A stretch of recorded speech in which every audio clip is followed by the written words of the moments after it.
All right, greetings everyone. I want to greet y'all with lots of love, peace, and positivity. I hope you're doing well. My name is Lenon, and welcome to my YouTube page. And we're doing a live stream here this evening. I hope everyone's doing well. I'm doing wonderful. Have had a wonderful weekend thus far. This is my first time having two full days off in a long time, Saturday and Sunday. So been spending time with the family and getting some rest. And after, as soon as I'm done with this, I'll probably watch a movie with my wife, and I'm going to get some rest and then have a wonderful time tomorrow. You know, today's topic is a sensitive one, and I have a PowerPoint presentation that I've been putting together over the last couple of hours here, and it ties to manhood, fatherhood, husbandhood. It's tied to being a responsible man. And in particular, we're going to be talking about Umar Johnson. I have this ongoing series titled Umar Johnson School Scam, and we're going to be doing part 2. And in part 2, we're going to be addressing a very specific topic, and I'll read it to you here now. Umar Johnson is an absentee father who does not support his children and has put his baby mamas and baby grandmamas' lives at risk. And I'm going to give you evidence and proof of this. And I'm going to ask the question right now: what kind of man does this? What kind of man does this? And it's going to be out of Umar's own mouth. You know, the interesting thing is, there are a lot of people right now who have fallen off of the Umar Johnson bandwagon for obvious reasons. Y'all let me know, how is the audio sounding and how is the video quality? Let me know too in the chat room. I appreciate it. Thanks for everyone inside chat room for being here too. I appreciate it. A lot of people have fallen off the bandwagon, and that it's a good thing simply because it shows that people are waking up. But there are a whole lot of people who are they're just so stuck in this whole mind control apparatus constructed by this fraud, Umar Johnson. And I'm not just talking about his fraudulent criminal behavior with respects to the school scam, which has been going on for nearly 10 years now. I'm also, you know, and I've talked about that in part 1. In part 2, I want to talk more specifically about him and his character as a man, as a father. And you see, I think that when people really get that part of the equation, then they're really going to wake up. And some of you women who are single mothers, you're going to need to wake up. Well, you're going to wake up one way or the other. The ones of y'all who still support this fraud. Many of you have men, baby daddies who don't support their children, don't support your children on any level, financially, emotionally, intellectually. And yet you still support Umar Johnson, who is an absentee father and who does not support his own children. You all gonna wake up someday. Get mad at me if you want to, but the truth of the matter is that at some point we have to come to the realization of the truth that not only is he a scam artist with respect to the school, but as it relates to him as a man, he is one of the worst examples that I've ever seen in my life in terms of black male masculinity, black male fatherhood, black male husbandhood.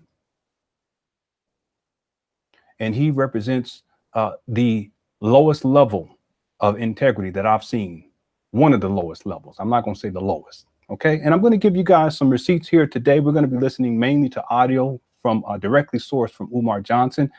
And some of y'all are going to be surprised. And I really want you single mothers to really hear what he's going to be saying in these clips, because you are his main target.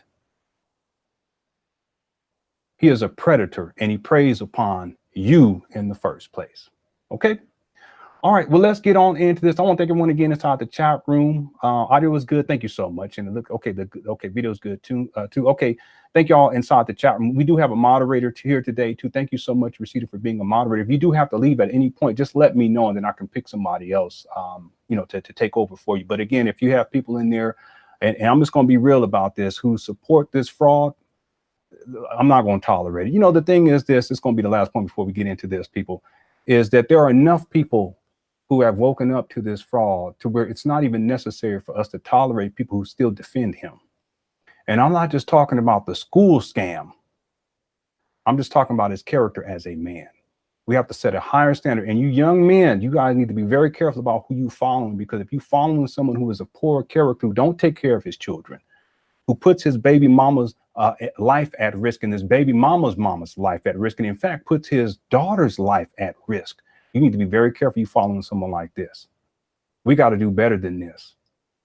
Okay. All right. Well, let's get into it. So listen, everyone, you're not going to be seeing me much for the rest of this live stream because I have a PowerPoint presentation. I'm going to do a screen share, but that's okay. Y'all don't want to look at me anyway. All right. Let's get into this. I want to send everyone lots of love, peace, and positivity. This is a touchy topic, but it needs to be addressed. It does. It really needs to be addressed. And I want to encourage more men in particular to step up to the plate, because there are plenty of women who have been doing this and stepping up to the plate with regards to Umar Johnson and the scamming and the scheming and his predatory ways, his criminal behavior. But more of us men, we need to step up. And there have been many more who have stepped up, especially coming into the new year. And I want to congratulate and salute those of y'all who have done that. And I want to encourage more of you to do that as time continues to progress as it relates to Umar Johnson and the scheming and scamming ways. Okay. All right. So let me do the screen share here. Y'all let me know if you can see the screen share, and let me go ahead and get it going, get it popping, as we used to say. Here we go. Okay. Let me know if you can see the screen share. And I'll wait inside the chat. I'm going to take me a sip of tea. We're going to take our time this evening. I have a whole lot of clips. Mainly, we're going to be listening to audio of Umar Johnson. It's from his own mouth. I'll have some commentary here and there, but for the most part, we're going to be listening to Umar Johnson clips. Okay. Okay. Screen share is good. Thank you so much, Rashida. Thanks so much. What's up, Jarrell? Jarrell said Umar's back at it again. Huh? He sure is. He gave that date. What was the date? He was going to make this school announcement on the 1st, and the 1st came and he didn't say nothing. And, you know, it was interesting because there were people who, no, give him some more time and give him, now he's saying February something of Valentine's Day, whatever. Y'all need to cut the bull, quit bullshitting these people. You know, I wish he would just come. I wish he would make an announcement so we can get through with this bullshit, this part of the bullshit. Because after that, even if he says he don't found a school, he'll make some excuse. He's an excuse maker. See, men who don't support their children, they are excuse makers. And you're going to see this as we get into this. I'm so tired of hearing these men complaining about paying child support. What you think? You make these babies, you ain't got to take care of your babies, and then you're going to be an absentee father? And then you're going to put your baby mama's life at risk and baby grandmama's life at risk and your baby girl's life at risk. And in the meantime, you're going to collect the $750,000 from black folk, at least $750,000. And you still don't want to pay child, so you don't want to support your child?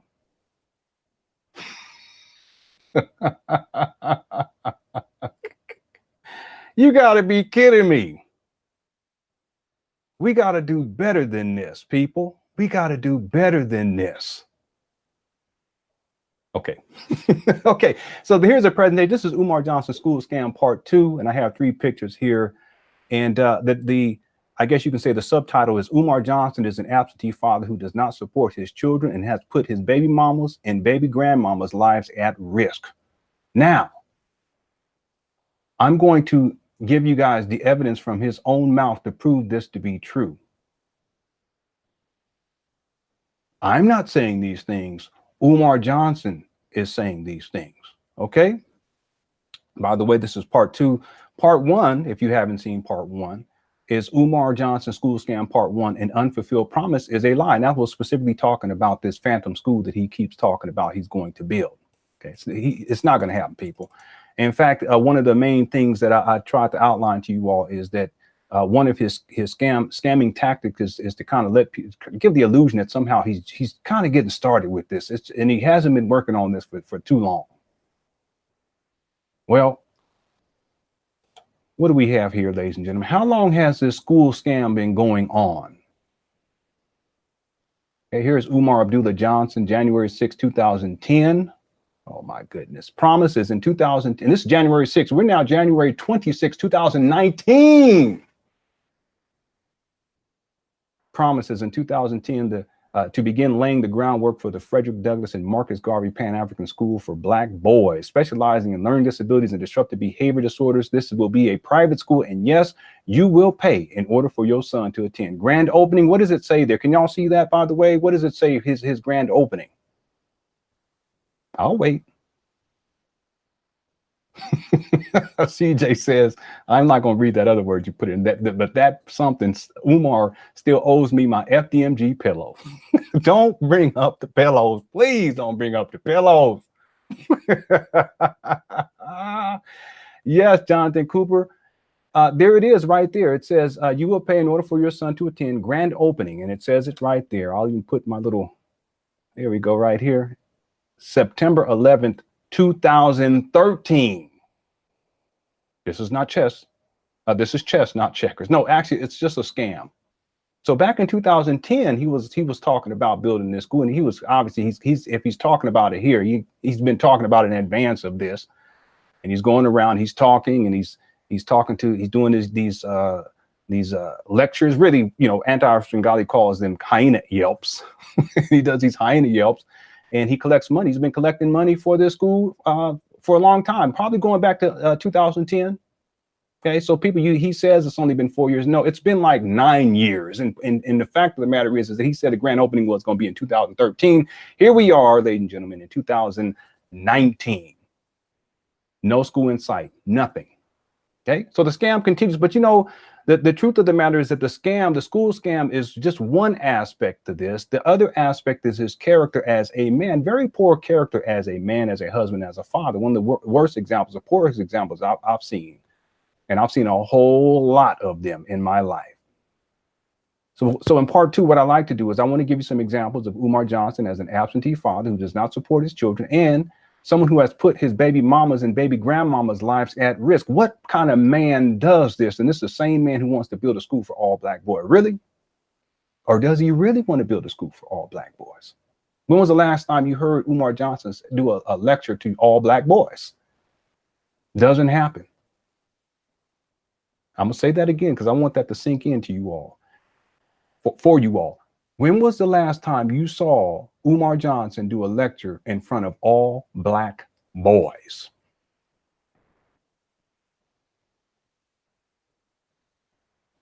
I've never seen it. Not once. Not once have I seen it. His main demographic is the parents of black boys, more specifically, single black mothers. So if your message is for black boys and you're trying to help black boys, wouldn't you at least try to interact with some black boys? You interact with their mamas, though. Shit.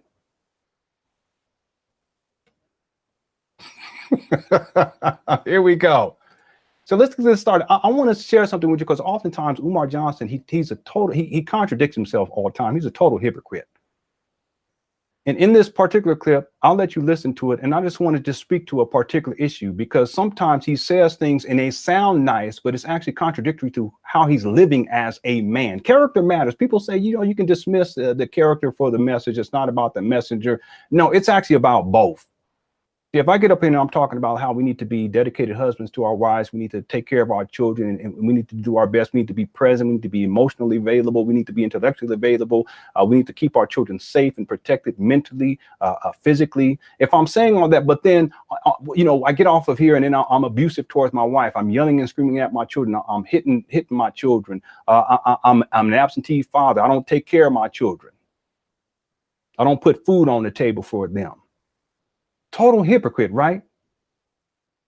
Well, Umar Johnson, he will say things that sound nice, but it's not reflective of his character as a man. In my opinion, you can't have one without the other. You have to have the message and the messenger, and there has to be some alignment. There has to be some correlation between the message and the man, the message and the woman. Stop taking 50%. You take 50% of something that sounds good, then you take 50% bullshit. You mix the stuff that sounds good, that ain't even real because it's just words, and you mix it in with the bullshit, you still gonna have some bullshit. You take some water, you take 50, you fill the glass up with 50% water, and then you take I don't know, just pick some toxic substance and you put 50% inside the glass. Now you're gonna drink it? It matters. We need 100. Keep it 100. Umar Johnson is a total contradiction, and here's proof right here, right now. Let's take a listen. And y'all let me know too, because this is the first clip that I'm going to play. Let me know if the audio is loud enough when I play it. Here we go. What's the first job of a man? To protect and provide. The protect part, we can do better on that, but some of us can do that. But to be able to provide, that's where black men are hurting, because a lot of us are not given an opportunity to provide for our families. What? What are you talking about? I'm gonna play that one more again. What's the first job of a man? To protect and provide. The protect part, we can do better on that, but some of us can do that. But to be able to provide, that's where black men are hurting, because a lot of us are not given an opportunity to provide for our families. Okay. Thank you, Jonathan and Charles. Said the audio was fine. So, you know what? I actually agree on one hand, and that is that, yes, it's our main responsibility to provide and to protect. I've talked about that a lot. You know, it's not just about protecting life, it's about preserving life. It's about providing on different levels. And we're going to get into that just a little bit, just as an educational piece, especially for you younger black men who may be tuning in. And these are things that our fathers should teach us. Right. But the thing is that it's one thing to say these things, but it's another thing to not live out these things. So I agree, Umar. Yes, it is a man's job to protect and to provide. But I'm just going to be real with it. Is your ass doing that? Are you protecting your children? Are you providing for your children? Are you protecting your daughters? Are you providing for your daughters? That's the critical question. You can talk all that yik yak all night long. You can talk today, tomorrow, this, that, the other, the third, the fourth, the fifth, and sixth, the seventh, the eighth, the ninth, and the 10th. It sounds nice, but are you living that in your life? Okay, and I'm going to prove to you all out of Umar's own mouth how much of a he's just a contradiction. He's a walking contradiction. He's a hypocrite. Yes, it is a man's job to protect and to provide. Umar Johnson, are you protecting your daughters? Are you providing for your daughters? By the way, people, what does it mean to protect? To keep safe from harm or injury. Are you keeping your daughters safe from harm or injury? Are you keeping your sons safe from harm or injury? It is one of your primary responsibilities to keep your daughters safe from harm or injury, to keep your son safe from harm or injury. And yes, to keep your wife safe from harm or injury. Or if you have a girlfriend, to keep her safe from harm or injury. And yes, I know it may not sound right, but yes, to keep your baby mamas safe from harm or injury, because that is the mother of your child. And this must take place on at least 5 basic levels: to protect from physical harm, to protect from emotional harm, to protect from verbal harm, to protect from financial harm, and to protect from mental harm. Physical harm means, you know, to protect their bodies, to keep them safe. This makes sense? That's like kind of basic fundamental stuff. You keep them safe from any degree of physical harm, anything that can pose a physical threat. You should be on the front line of defense as a man, as a husband, as a father. Emotional harm, you want to protect them from emotional harm. In other words, anything that can cause any emotional distress, you want to do your best to keep them safe from that, right? Your children, your sons, your daughter, and yes, your wife. This also means that you're not to inflict any degree of emotional harm. You're not to inflict any degree of physical harm unto your wife, unto your girlfriend, unto your baby mama, unto your daughter, unto your son. Does this make sense? Number 3, the verbal harm. You have to protect them from verbal harm. Anyone who is verbally abusive towards them, you have to keep them safe from that. But that also means that as a man, you must also have discipline to not verbally abuse your wife, to verbally abuse your girlfriend, your fiance, your baby mama, to verbally abuse your daughter, to verbally abuse your son. Does this make sense? To protect from number 4, financial harm. So in other words, that you have to have some provision. You have to be able to provide for them, because in the absence of those provisions, there is a financial harm that takes place. And there are single mothers, there are children who have to grow up in very difficult financial situations. It causes all types of difficult situations in their lives that are completely unnecessary if the man simply stepped up to the plate and handled his responsibility. And we can make excuses all day long for why we can't do this or why we can't do that, whether that is a legitimate business, which Umar Johnson does not have, or just holding down a job, which Umar Johnson does not have. He sure can collect all this money, at least $750,000, but is he protecting his children from physical harm, emotional harm, verbal harm, financial harm? He don't even support his own children. And then, of course, mental harm, right? That is more about protecting your children's consciousness from negative media influences, etc. Okay, so these are just 5 basic levels for us to be aware of. You younger men, you need to get on board with this, because the sooner you master these particular aspects as a man, the sooner you can be of service to your family. You can be of service to your woman, your girlfriend, to the mother of your children, to your wife. You can be of better service to your sons and to your daughters. And isn't that what it's all about?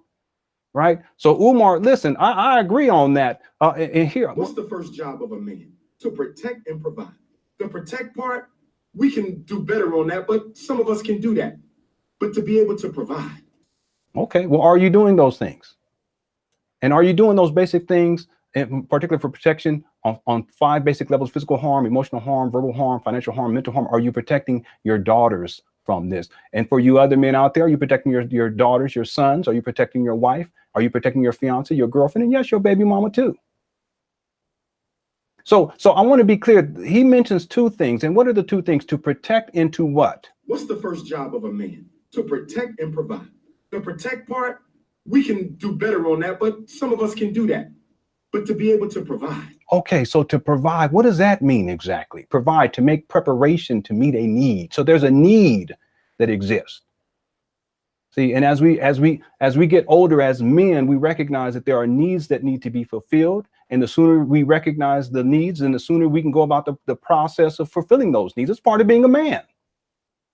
No excuses. If that means that you have to get a full-time job, then you do that. If that means you have to get a full-time and a part-time job, then you do that. If that means that you have to have a full-time, a part-time job in online business, you do that. I do those 3 things right now. I got a full-time job, part-time job. I'm going to be letting go of my nighttime job soon. I'm looking forward to that. But I got to do what I got to do. Been getting very little sleep. Been averaging about 5.5 hours from Monday through Friday. I'm talking about 5.5 hours of sleep. And I'm doing hard manual labor. And then on top of that, the job situation, full-time and part-time job, I also have online business. I have clients that I meet with, and it's around the clock. Why? Because I have to provide. I have to make preparations to meet a need, to meet the needs of my family, the needs of my wife, the needs of my children. And see, we have to provide on at least these 5 basic levels. It's not just about the financial needs. It's about, 1, the physical needs. Okay, but it's all aligned, because you have to have the money in order to fulfill certain physical needs. You got to make sure that they got water, food, clothing, water, right? Umar, are you doing these things for your babies? Have you done these things? Or are you simply putting them in harm's way? Have you put them in harm's way? Have you been providing for them?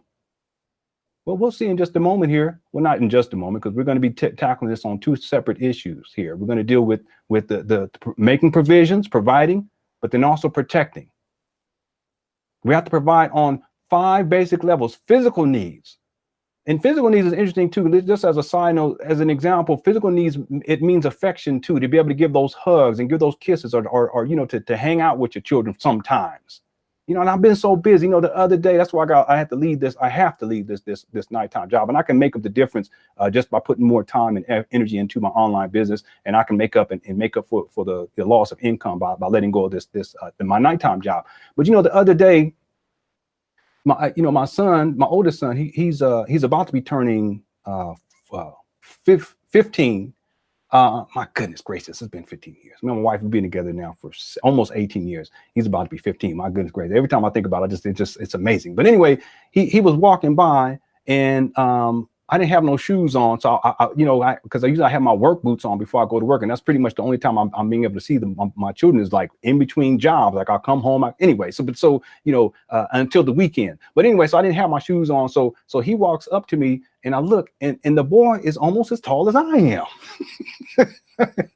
I was like, shit. I didn't say shit. I was just amazed. And I looked at him, I said, son, you're, and I'm proud of that too, right? Because it's my son. And I was like, son, I said, you almost as tall as I am. I said, and I've been working so much, and I have been for many months now.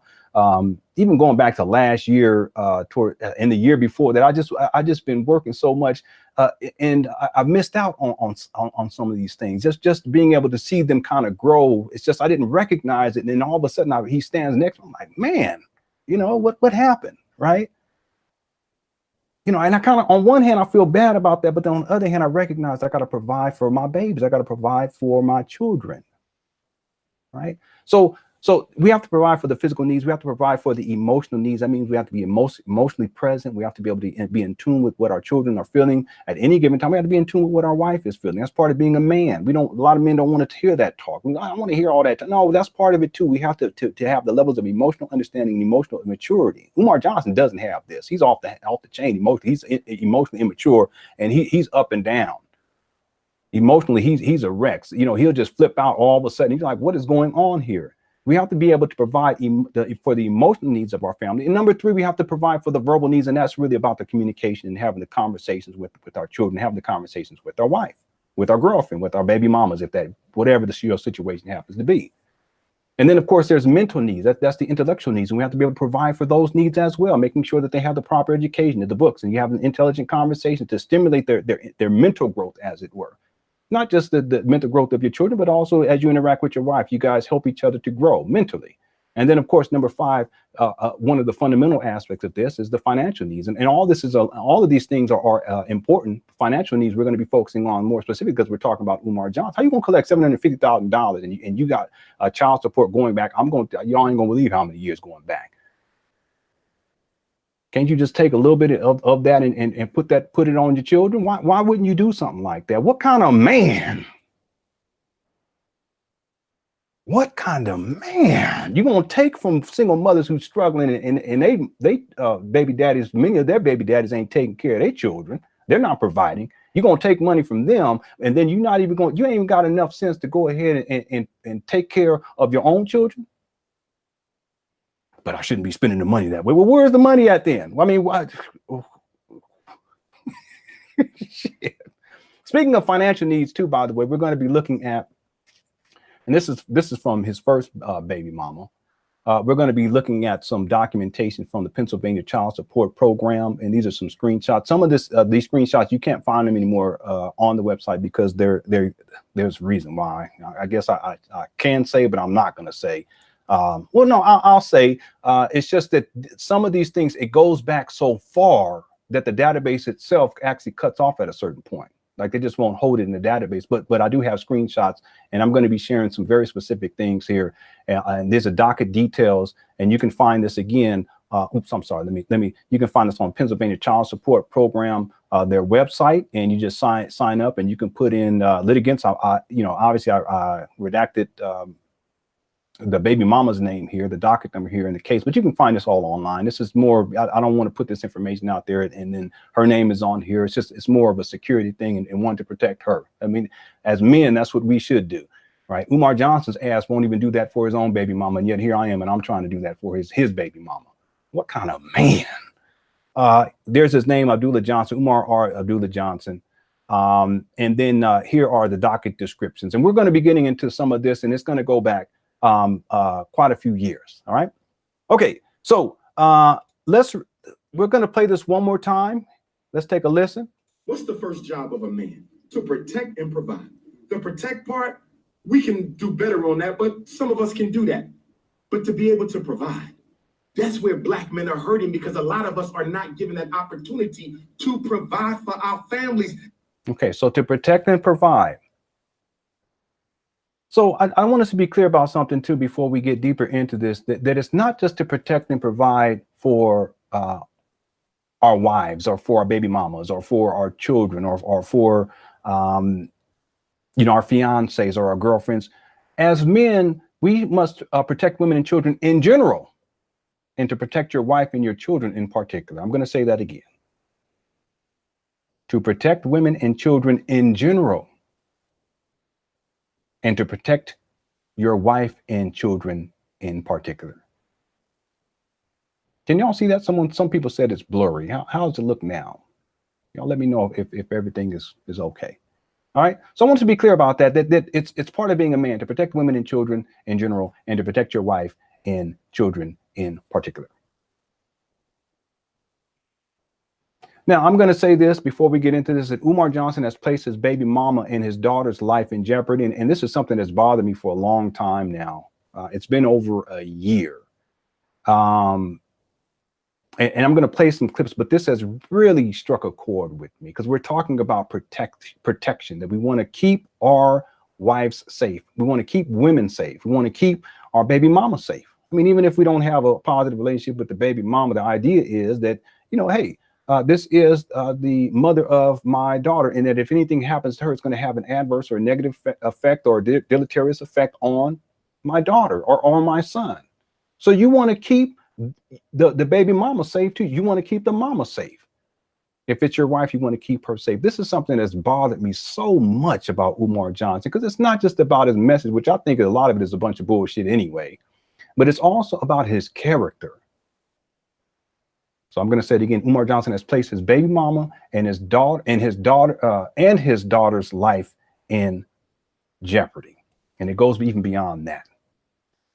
I want to just point something out to here. I'm going to let you all play this and then let's have some audience participation inside the chat room. Okay. I'm going to ask you all what y'all think about this. Let me play this clip for you all. And then when the child support man calls me up, he says my daughter's name, right? First name, middle name, last name. I knew she wasn't going to give him my last name. Wow. I anticipated that. Wow. She ain't got my last name. She got a mother last name. Damn. Which was disrespect. Yeah. But check this out. He mentions the middle name. And I don't want to say my baby name in the film. Right. But I give you the middle name. Guess what the middle name is? I said, run that back. Because when my baby was born, we had an agreement. She get the first name. I get the middle name. I chose Adezanai as a Zulu name for princess. She told me she didn't like it, but she never told me that she wasn't going to use it. First time I found out my daughter's middle name is last week on the phone with the child support man. Okay. What do y'all think about that?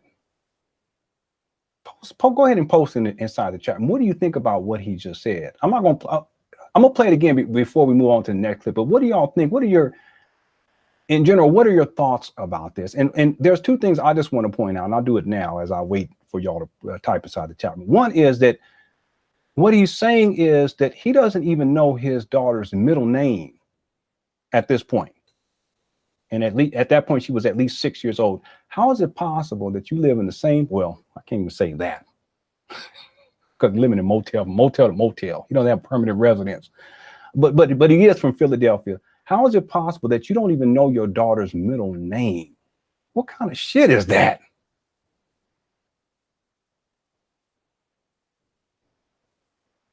What kind of shit is that, people? Does not know his own child's middle name.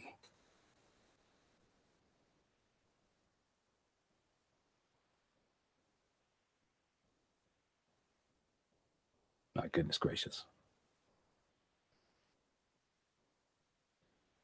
Someone said he's controlling. Yes, he's petty-brained. He also feels entitled. He feels like the child he owns the child, but he doesn't even support the child, doesn't spend time with the child. He's admitted that. Look, I'm going to show you. And he said, someone I think it's disrespectful. Yes, it's absolutely disrespectful.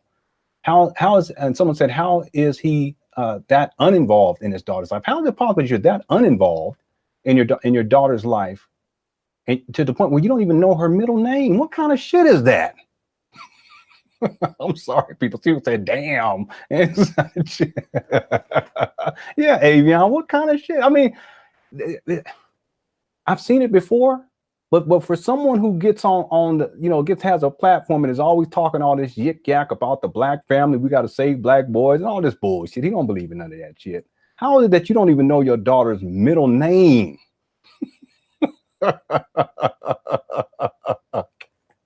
I'm sorry, people. That's absolutely crazy.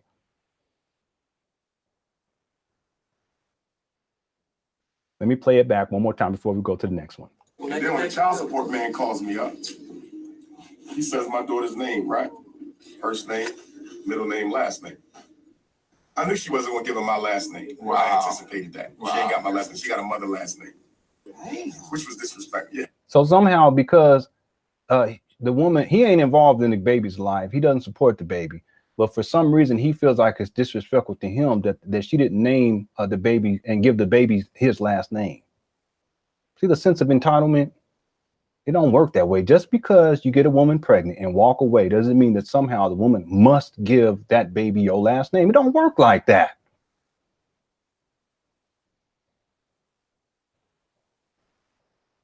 Yeah, but check this out. He mentions the middle name. And I don't want to say my baby name in the film. Right. But I give you the middle name. Guess what the middle name is? Yeah, you don't want to give the baby's name on film, but you're going to give her middle name. But then a little bit later on, you're going to give some other details that actually puts the little girl in harm's way. I said, run that back. Because when my baby was born, we had an agreement. She get the first name.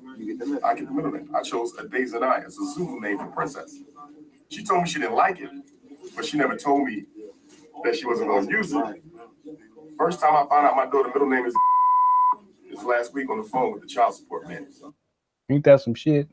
The first time you found out your daughter's middle name was after she was 6 years old? And they're gonna try to blame the mama like the mama done did something wrong. He always blames everybody for every doggone thing. This school, there ain't gonna be no school family. Ain't no school family. Ain't gonna be no school family. He'll find somebody to blame.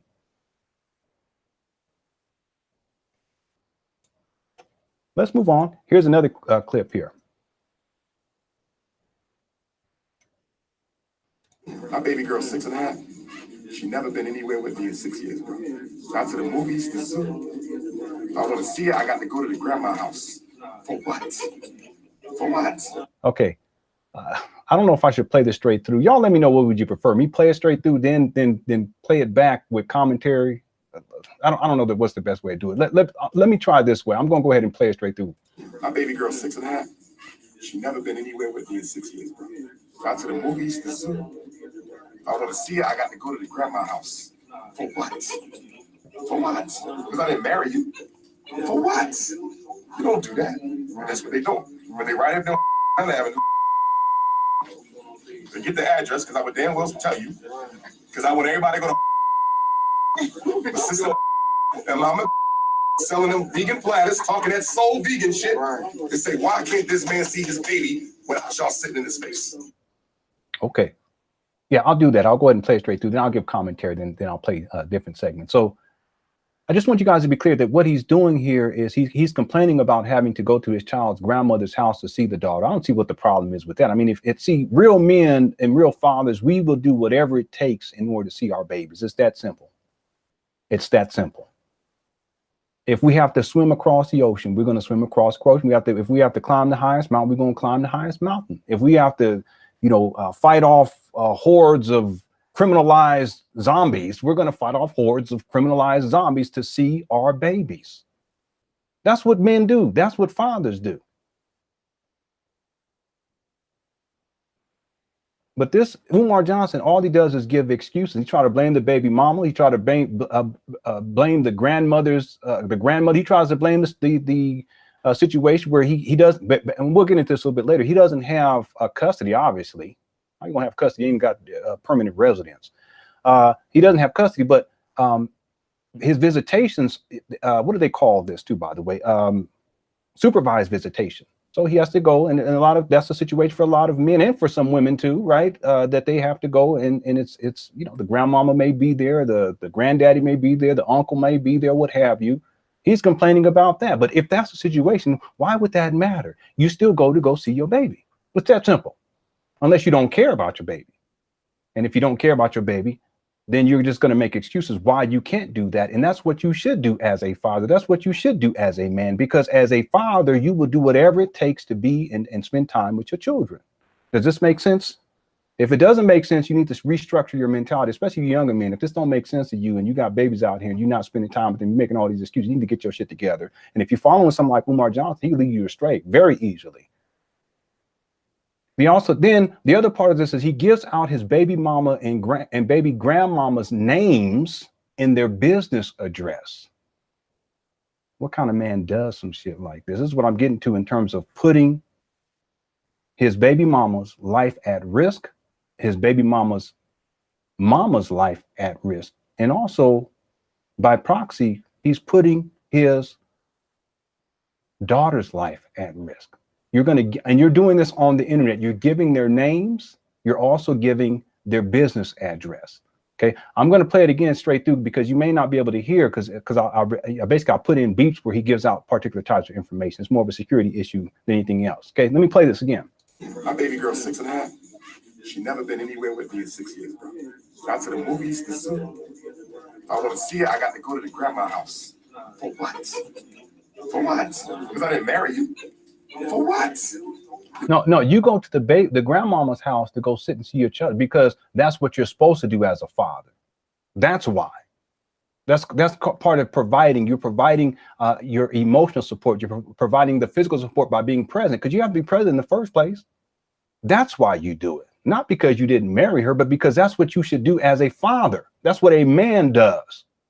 I don't see how he don't understand this. This is absolutely crazy. do that. But that's what they do. But they right up there on Avenue. Okay, so right here, he's giving the address. Okay, and I put the beep in there because I don't want to put this out there because you never know who's listening. And see, he did this purposefully. You don't know who's listening. And you know, some people may say, well, you know, nothing can happen. No one's going to do it. You don't know. You don't know who's listening. You have absolutely no idea. You're going to put your baby mama's name out there. You're going to put your baby mama's name out there. And then you're going to put their business name out there and their business location out there.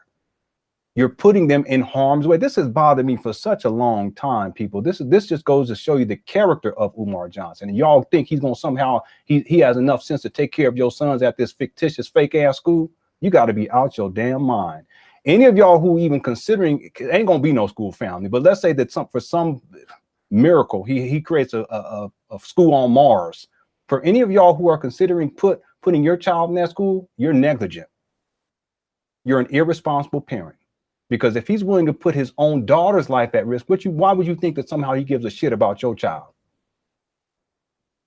And if he doesn't care about his baby mama and is willing to put her life at risk, why would you think that somehow he cares about you, single black woman? Carmelo, please cut it out. Go upstairs. Go on. Go on. Okay. Get the address, because I would damn well tell you. Because I want everybody to go to sister and mama. So he says sister gives the baby mama's name out, and then mama, he gives the grandmother's name out. Selling them vegan platters, talking that soul vegan shit. They say, why can't this man see his baby without y'all sitting in his face? So in other words, he's asking his followers to go up there and confront his baby mama and his baby mama's mama at their place of business. What kind of man does something like that?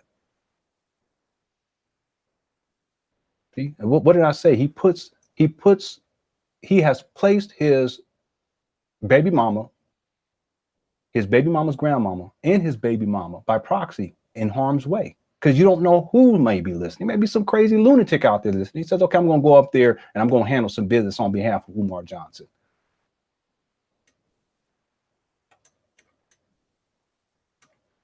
Let's continue. When I ran into my years ago at the Fresh Produce, I didn't speak to him. Right. Umar, you're not going to speak to me? I said, I got nothing to say to you. Why not? Your daughter don't let me see my little girl. You know this. Right. Why are you acting like you don't know why I'm not talking? Oh, I didn't know. How the hell you don't know I can't see my baby when the only time I can see is on your damn couch? Okay. Umar is such a liar too, by the way. So he says he sees the baby's grandmama. Okay, at like the Fresh Produce, I got like a market or something. And somehow he suggested the baby's grandmother didn't know that her daughter would not let Umar see the baby. He's such a liar. Because then he turns around and say, yeah, but I can only see her at, while sitting on grandmama's couch. But that's the situation. Supervised visitation. And there's a reason for that. We don't know what the reason is, but there has to be a legitimate reason why he has to be supervised. And if this fool is willing to, I was going to use another term. I'm so glad I didn't do it. If this dude is willing to put his child's life in jeopardy by putting out the information about the child, putting out information about the baby mama, putting out information about the grandmother, where anyone on the internet at any given time can get that information and go and cause harm, physical harm unto them. If he's willing to do that, then it makes sense that there's some type of stipulation that says, look, your visitation, it has to be supervised and it has to be on the grandmama's couch. So if it's on the grandmama's couch and you're not coming, why would you say that somehow the baby mama is not allowing you to see the child? Because if you went to go see the child, it would have to be on the grandmama's couch. So the grandmama would know because it's her couch. Does this make well, I guess it doesn't make sense because he's just lying. He's just trying to figure out a way to kind of blame other people as to why it is that he has not stepped to the plate up to the plate as a man and handles his business to be an active participant in his his daughter's life. He's an absentee father.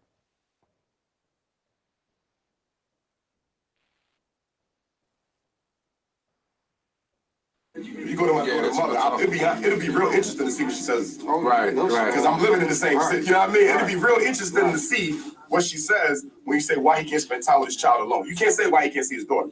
Because she'll say nobody's keeping him from seeing his daughter. He can come sit on grandmama's couch. Well, when you say why he can't spend time alone, I would love to hear her answer because I don't know what the reason is. No, cut the bullshit. He's lying again. You know what the reason is. Now, we don't know what the reason is, but there's a legitimate reason. And if you're so unhinged and your behavior is so erratic, and you're so erratic in public like this, online, then how are you behind closed doors? You understand what I'm saying here? You see, in general, you will see the best of people online as they're kind of presenting themselves in a particular way, but behind the scenes, they may be something totally different. And in Umar's case, he's so egregiously out of control, emotionally out of control. He's erratic. He's irrational. He yells and he screams. He's abusive towards people verbally. He's abusive to the people who calls into his ridiculous phone call, whatever the thing is called. He's abusive. So if he's willing to be that way in public for the world to see, how do you think he is in private? You understand what I'm saying here? So he may claim that he doesn't know why he can't spend time alone with his daughter, but he knows why. And I guarantee the baby mama and the baby mama's grandmama knows why. And I'm sure that the court knows why too. You guys understand what I'm saying here?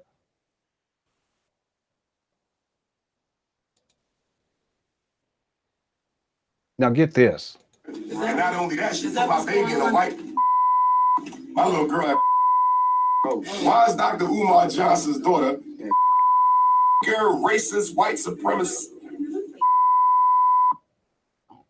Okay, there's a lot of beefs here. And the reason why is because he gives out his daughter's school name. The school that she attends, he gives out that information right there. What kind of man does some shit like that, ladies and gentlemen? You single mothers out there, those of y'all who support this man, you really need to reassess your support of Umar Johnson. Again, we've already given examples of him putting his baby mama's life at risk, of putting his baby mama's life at risk. And then now here's an example of him putting his own child, his daughter's life at risk by giving out her information and letting the world know what school she attends. Can y'all believe this? I'm gonna play it again. And not only that, she put my baby in a white. My little girl. Why is Dr. Umar Johnson's daughter racist, white supremacist? Okay, there's a lot of beefs there, but I couldn't have. There's certain things I just can't have in here just because it's a protection thing. Again, it's part of our responsibility as men to protect and to serve. It's part of our responsibility to protect and preserve life. It's part of our responsibility to provide. Umar Johnson doesn't do any of this. In fact, he actually puts his daughter's life at risk. He puts his baby mama's life at risk, and he also puts his baby mama's grandmother's life at risk. Okay, I just want you guys to remember that clip right there in particular, because you can look at the baby mama situation and putting out their information, their business address, telling people to go up there and confront them. But it's another thing when you put your own daughter's life at risk. And y'all think that somehow he's going to build this school for all black boys and somehow your black boy is going to be safe in that school. You out your mind.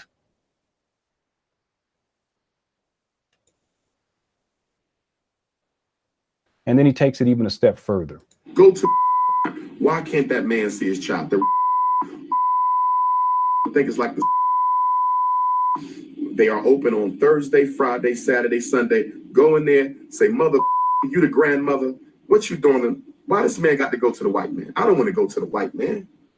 But now I got to go to the white man. I got a lawyer. Now I got to go fight to see my baby. Okay, there's two things here. He gives out the location. Again, he tells people to go up there to confront his baby mama and the baby mama's grandmama. These are women too, by the way. I want you guys just let that sink in. These are women. He's putting these women's lives in jeopardy. But he also gives the business location. He gives the address. He gives the name of the business. And then he has the audacity to give the business hours. For what reason? Why would he do something like this? I want y'all to think about this. Why would he do something like that? Why would anyone do something like this? Well, I'm telling you guys that Umar has a history of putting women's lives in jeopardy. And for him, and he has a history of this too, of trying to get other people to do his dirty work, to try to get other people to cause harm onto other people. And he's willing to do that in this case to try to get people to get riled up to go and cause harm unto his baby mama's mama. And then by proxy, because you know that if the baby mama is there, the baby mama's mama, the grandmama is there, then it's probable that the baby's going to be there too. He's putting his daughter's life at risk.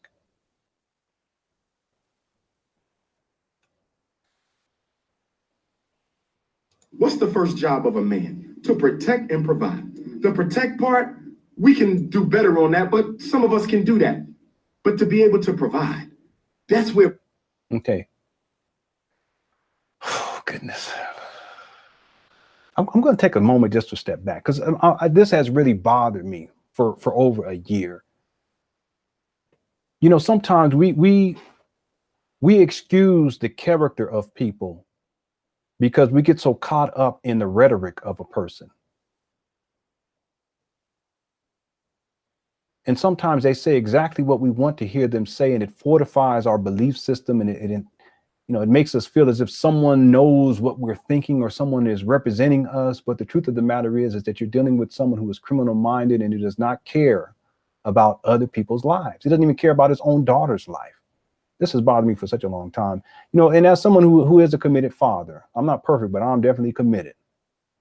This goes against Umar Johnson's behavior, goes against everything that manhood stands for. He goes against everything that fatherhood stands for. I think part of the problem too is that a lot of people, for a lot of us, we didn't necessarily grow up with strong fathers in our lives. So we don't really have kind of like a barometer to kind of gauge certain behaviors in men and in other fathers. We just don't have that. So, and there are women too. There are a lot of women that they don't have any idea, and they will dismiss this type of behavior because they don't have like a reference point. This is not how grown ass men behave. This is not how responsible men behave. This is not how responsible fathers behave. You don't understand what I'm saying? We don't behave like this. We don't do shit like this. He is one of the worst examples that I've ever seen in terms of black male masculinity, black fatherhood, black manhood, black husbandhood. One of the worst examples. I want to play two more on this topic of, protecting, and then we're going to get into providing for. Okay. I'm about to go to court for one of my daughters because her mother won't let me see her. Y'all know about that whole situation. I think it's very, very sad. You know, for my brothers and sisters in Philadelphia who support Dr. Umar, I'm going to ask you to go by on. That is the restaurant that is owned by my daughter's mother and her mother, grandma. Okay, and these are actually clips from two separate videos. He doubles up on it. He does it once, and then he comes back and does another video, and he does it again. What kind of man does this? I want y'all to go past the don't cause no trouble, and I want y'all to just ask them respectfully. Be respectful. That's the mother and grandmother of my child. Be respectful, but just ask them, listen, sisters, why can't this man see his child? Why can't this man see his child? Okay, so he wants his followers to go and confront his baby mama and his baby mama's grandmama, or his baby mama's mama, and ask them why he can't see his child. No, he can see his child. He just doesn't want to go and sit on the couch. See, the other thing that he tends to do is he tends to mix up two separate issues, and they're separate issues. And that is, one is the child support issue, and the other one is the custody issue. No, he has the right legally to go see the child. He just doesn't want to because for some reason, he feels like he shouldn't have to go sit on the grandmama's couch. But there's a reason why. You have to do it. You can't go and pick the baby up and the baby be alone with you. There's a reason why. We don't know what that reason why is, but there is a legitimate reason why. It's probably court ordered. I mean, who knows? And if you're willing to put this information out there about where your baby goes to school, you give the information about where the baby mama works at and her name and the baby mama's, you give the baby mama's name and where she works at. You give the location, you give the address, the name of the business, you give the baby mama's name out there, the place of the business, the address, and then you tell your followers to go and confront them. What kind of man does that? And if you're willing to do that, what are you doing behind the scenes? What have you done behind the scenes that will compel the court to say, hey, wait a minute, you can't take this baby and be by yourself with this baby. You have to be in the presence of the grandmama. You got to sit on the grandmama's couch. And see, a real man, if that's the situation, then that's what you do. You go and you spend time with the baby. You go sit on the grandmama's couch. And there's plenty of men who have done that. That's what fathers do under these types of situations. But see, if the truth of the matter is that if you had integrity as a man, you had some sense as a father, you wouldn't be in this situation in the first place. But your ass backwards and look at your behavior online and putting these women's life at risk and putting this baby girl's life at risk. What kind of man does some shit like this? One more. If you go to, if you don't want to go to the website .com. I need y'all to start riding with me because I don't really have too many people I can trust. And it seems like the people I don't even know fight for me harder than the people I do know. So brothers and sisters, go to the website. Send them a message. We support Dr. Umar. We don't mean no disrespect, but why can't this man see his child? Okay, so now he's telling his fathers to go to his baby mama's and baby grandmama's business website. He gives the name of the website and basically cyber harass his baby mama and the baby mama's grandmama. It's their place of business, it's their livelihood. Can you imagine? Dude, they're conducting their business and maybe it's a Thursday night or a Friday night. He gave out the days of operation and it's ridiculous. Can you imagine one of Umar's followers shows up and causes a scene? My goodness gracious, or worse. So having played these clips, I think it's clear and it should be clear to anyone who has some sense and who have an understanding in terms of how men and fathers are to function. We are to be the providers and protectors of life. We are to preserve life. It should be clear that Umar has placed his baby mama and his daughter's life in jeopardy. He also has placed his baby mama's mamas. And these are women. It's a grandmother and a mother. He's put their lives at risk. He's also put his own daughter's life at risk. What's the first job of a man? To protect and provide. Okay, so we've just dealt with the protection thing. He's not doing that, obviously. He's done the opposite. He's actually put his we've talked about this, his daughter's life at risk, his baby mama's life at risk, and his baby mama's life at risk. So what about the provide part? I want us to get to that next. To provide for women and children in general, and to provide for your wife and children in particular. We talked about this before. It's part of our responsibility. It should be part of our responsibility as men. I want to play this clip because I've seen this Umar do this a lot, where he tries to play as if he is the victim, as if someone has done him wrong. Why I got to go fight to see my baby? What I ever do to you, that you couldn't make your daughter let me see my baby? Why y'all doing this to me? What I do to you? What I do to you, sister, huh? What I ever do to you? You would keep me from my baby? I got to go to the white man and make you let me see my child. What I ever do to you to deserve that? I don't care about the child support. We're going to be there. I don't care about that. I want to see my baby. Okay, so now he kind of reveals the truth, because he's lying when he says you're just keeping me from being to seeing the child. No, you can. He just doesn't want to go sit on the baby mama's couch. He said that over and over again. He just, for whatever reason, he feels as if it's an affront to his masculinity, his manhood. He's so egotistical. He's just out of control, where he feels like, oh no, I'm entitled and I should be able to see my baby and take my baby wherever I want to, whenever I want. Even though he's flying around the world, he's in bubble baths in Japan. He's talking here, he's talking there. He's in Africa here, he's in China. He's doing these lectures all over the world. He doesn't have a permanent address. He's living in motels. He's living from motel to motel. He's out here dealing with strippers. It goes on and on and on. The bullshit goes on and on and on. And yet somehow he thinks that he should be in a position to go and take this child and be unsupervised. Well, that's not the situation. And it's not that he doesn't have a right to go see the child based upon what he's been saying. It's the issue is that he doesn't feel as if he should have to go and be supervised as he goes to see the child. But again, I said it before, that a real man, a real father, he's going to do what he has to do in order to be a part of his children's life, to be a part of his daughter's life, to be a part of his son's life. That's just what real men do. Umar, on the other hand, he wants to play the victim and flip it around and try to make it seem as if someone's stopping. I'm so tired of hearing men say shit like that.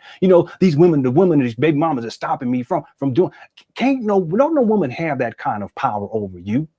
What kind of man looks at himself and says he thinks he's so weak that he can't make a way, that he can't figure out a way to be a part of his child's life? You may be dealing with a half crazy baby mama, and that's understandable because that happens too. But you figure out a way. If that means that you actually have to take her to court in order to get the visitation, then that's what you do. See, Umar is talking as if that's what he's been doing, but that's not what he's doing, because the receipts show that it's not an issue of him trying to get custody, because that's not even an issue. He's not in a position to do anything. He don't even have a permanent address. And it's not as if he's trying to figure out a way to get visitations. That's not the issue, because he already has visitation. That's not the issue. He wants to make it appear as if that's the issue, but that's not the issue. See, the reason why he's going to court isn't because he's trying to file to try to figure out a way to gain access to the child. The reason why he's going to court is because he's a defendant. I'm going to show you the receipts in just a moment. He's such a liar. He lies. He's a habitual liar. He lies all the time. He tries to make himself appear as if he is the victim. But then at the end of this clip, he reveals the truth. He says, I don't care about paying the child support. Basically, he says, we're going to take care of that. Let me play that again if y'all don't catch that. Listen to this. Why I got to go fight to see my baby? What I ever do to you, that you couldn't make your daughter let me see my baby? Why y'all doing this to me? What I do to you? What I do to you, sister, huh? What I ever do to you? You would keep me from my baby? I got to go to the white man and make him make you let me see my child? What I ever do to you to deserve that? I don't care about the child support. We're going to be there. I don't care about that. I want to see my baby. No, you don't want to see your baby, because if you did, you would do what you have to do as a man. And he's trying to act as if the child support is the reason why he's not being allowed. These are two separate issues. Child support and visitation custody. These are two separate issues. He's such a liar. He just lies all the time. But he reveals the truth at the end, because he starts to talk about child support. That's the reason why he's going to court, not because he's trying to fight to see his child. He's going to court because he ain't been paying child support. And the shit's been going on for years. Let me ask y'all a question. I know I've been running my mouth for a long time. Let me just throw this question out there for those of y'all inside the chat room. I apologize for not interacting, but it's clear to all of us that he don't take care of his children. He doesn't support them. And it should be clear to people, because this information has been out there and circulating for a long time. He has at least 2 baby mamas, at least. And because he's been living a sexually promiscuous lifestyle for a long time, and he's been preying upon single black mothers for a long time, he don't deal with men too. There's a reason why he don't deal with men, because men, we don't play this kind of bullshit. He specifically targets women, single black women in particular, single black mothers in particular, and even more specifically, single black mothers who are in dire situations as it relates to their children, as it relates to their living conditions, as it relates to whatever the case may be. But this information has been out there for such a long time. I want to ask the question, how long do y'all think he's been in the court system for not paying child support? That's my question to you all.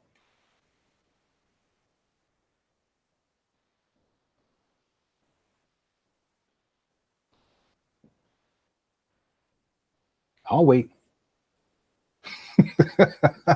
Just as an estimate, how long do y'all think Umar Johnson has been in the court system for not paying child support? I'm going to rephrase this to not paying child support. We're going to say not supporting his child financially. I'll just throw this out there. Rashida says 5 years. How's it going, Rashida? Thanks for helping out tonight. Landon says 10 years. Melanin says 10 years at least. The minister says about 9 years. Jonathan says 10 years. Shit. Alonzo says 9. London says 12. Damn. Kat says 16. My goodness, 16. Candace says 6+. But I want y'all to think about that. All these figures, let's just take the what was the lowest number? Shit, I'm trying to help a brother out on this one. Let's just say 5 years. Rashida said 5 years. Let's just say that we'll just say 5 years. That's a long time not to be supporting your babies. Plural. In my opinion. Now, some people don't give a shit these days. I understand that, because a lot of us have been raised that way and not to really give a shit. But that's not how real men operate. That's not how real fathers operate. We take care of our own. We do what we have to do. If we have to take a full-time job and a part-time job, we will do that. If we have to have a full-time job, a part-time job, and then also work a business, a side business on the side, then we do that. We do whatever we have to do within the law to take care of our families. I don't want to hear no excuses too, because I hear so many men making all these excuses, Umar included. Umar Johnson doesn't have a legitimate business. He doesn't work a job. He's collected at least $750,000 from black folk, and he still doesn't want to. He still don't have enough sense to take care of his own children. What kind of man? And I'm sure a lot of his supporters that's giving him money, they would be, go ahead and slide some of that money for that school on over, and go ahead and put some down on your babies. Just go ahead. That's okay. Go ahead and do that. But no, he wants to be traveling the world like a hip hop star and blowing bubbles in bathtubs and shit. And traveling and all that, doing all living motel to motel and snacking. Just be snacking. You sitting in the hotel room snacking, dealing with strippers, making it rain. You're gonna make it rain on strippers, but you can't make it rain on your own children. What kind of man does this? But let's give him the benefit of the doubt, Rashida. We're gonna say 5 years. That's still a long time not to be supporting your babies. Plural. But of course, people said, I think the cat on here said 16 years. Damn. Self-made said 10 years. The damn Ike says, how old is his oldest daughter? 16 to 17 years. I think he stated recently that she's 16 or 17, somewhere around there. Someone said, how old is the baby? That's how you know. So we do know that he has a 6-year-old. She's probably about seven now. And then he also has a 16 or 17-year-old daughter. But I'll propose he probably has other baby mamas out there because he's been living a sexually promiscuous lifestyle for a long time. It's probable. Okay. I'm not saying that this is allegedly. It's probable that he has other baby mamas out there. Someone that asks, is his GoFundMe for the school still going? No, the GoFundMe got shut down for fraud, just like his PayPal got shut down for fraud, just like his Event B or Eventbrite, I can't remember which one it was, that got shut down for fraud too. He's a fraudster. Now he's doing Cash App, and then he's still using his PO box. That's mail fraud. It's all mail fraud. There's wire fraud and there's mail fraud.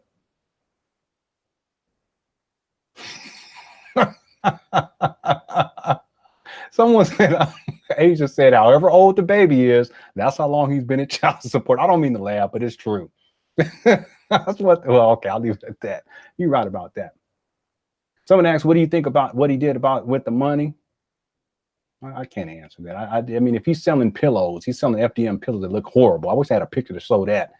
You know, if he's selling pillows for a school that doesn't exist, he out of money. The money gone, family. Let's James. Okay, I can't read that. Okay, let me get back on task here. Y'all crazy up in the chat room. Someone say, yeah, they did shut down his PayPal. They shut down the crowdfunding as well. And that's why things have gotten very difficult for him in terms of scamming people and getting money out of people. He's looking more and more haggard, and you know, you can tell his demeanor has changed. He had a meltdown. He has a meltdown at the end of every single year. He had his meltdown when he did his live teleconference, and he just goes off hen. He goes absolutely bonkers. I'm gonna share some clips from that when we close out this particular video.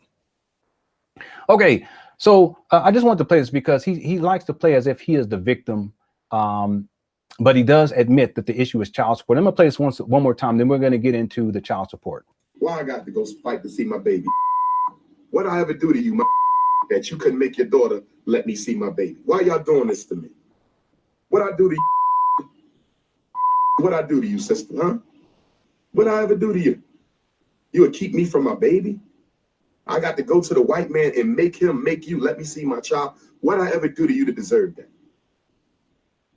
I don't care about the child support. We're going to be there. I don't care about that. I want to see my baby. No, see, the issue is a child support. It's not the issue of custody. He can go see the child. He has that right. He just said he can't go see the child by himself. And there's a reason why. We don't know the reason why, but there's a reason why, and it's court ordered. The issue is child support. There was another question I wanted to answer, but let me move on. I want to ask the question, has Umar Johnson provided for his children? Has he provided for his children? This is part of our responsibility as fathers. This is part of our responsibility as men. We provide for our children. We provide for our wife. That's what we do. That's what makes us feel like a man, to take care of your own. And it's difficult. Trust me, I have 5 children, but I would do whatever I have to do. If I have to have a full-time job and a part-time job and run a business, then I'll do that. That's what I've been doing. Going to be letting the full-time job go, or the nighttime job go, very, very soon. And I'll be redirecting more of my time into my online business to make up for the difference. But you have to do what you got to do. Umar Johnson, on the other hand, we can ask the question, has Umar Johnson provided for his children? Well, ladies and gentlemen, I just want to give you guys some receipts here, and then I'm going to play some clips for you guys to listen to. This is from the Pennsylvania Child Support Program. You can actually access some of these documents now, but some of these documents go back. Remember, I asked you guys earlier how long you think he's been in the court system for child support. It goes back a long way. It goes back so long that this website, at a certain point, you can't even gain access to some of the documents that I'll show you here, because it's been going on for such a long time. And I asked the question, how long do y'all think it's been going on? Here's the docket details. This is from as of, it was this November 8th, 2018.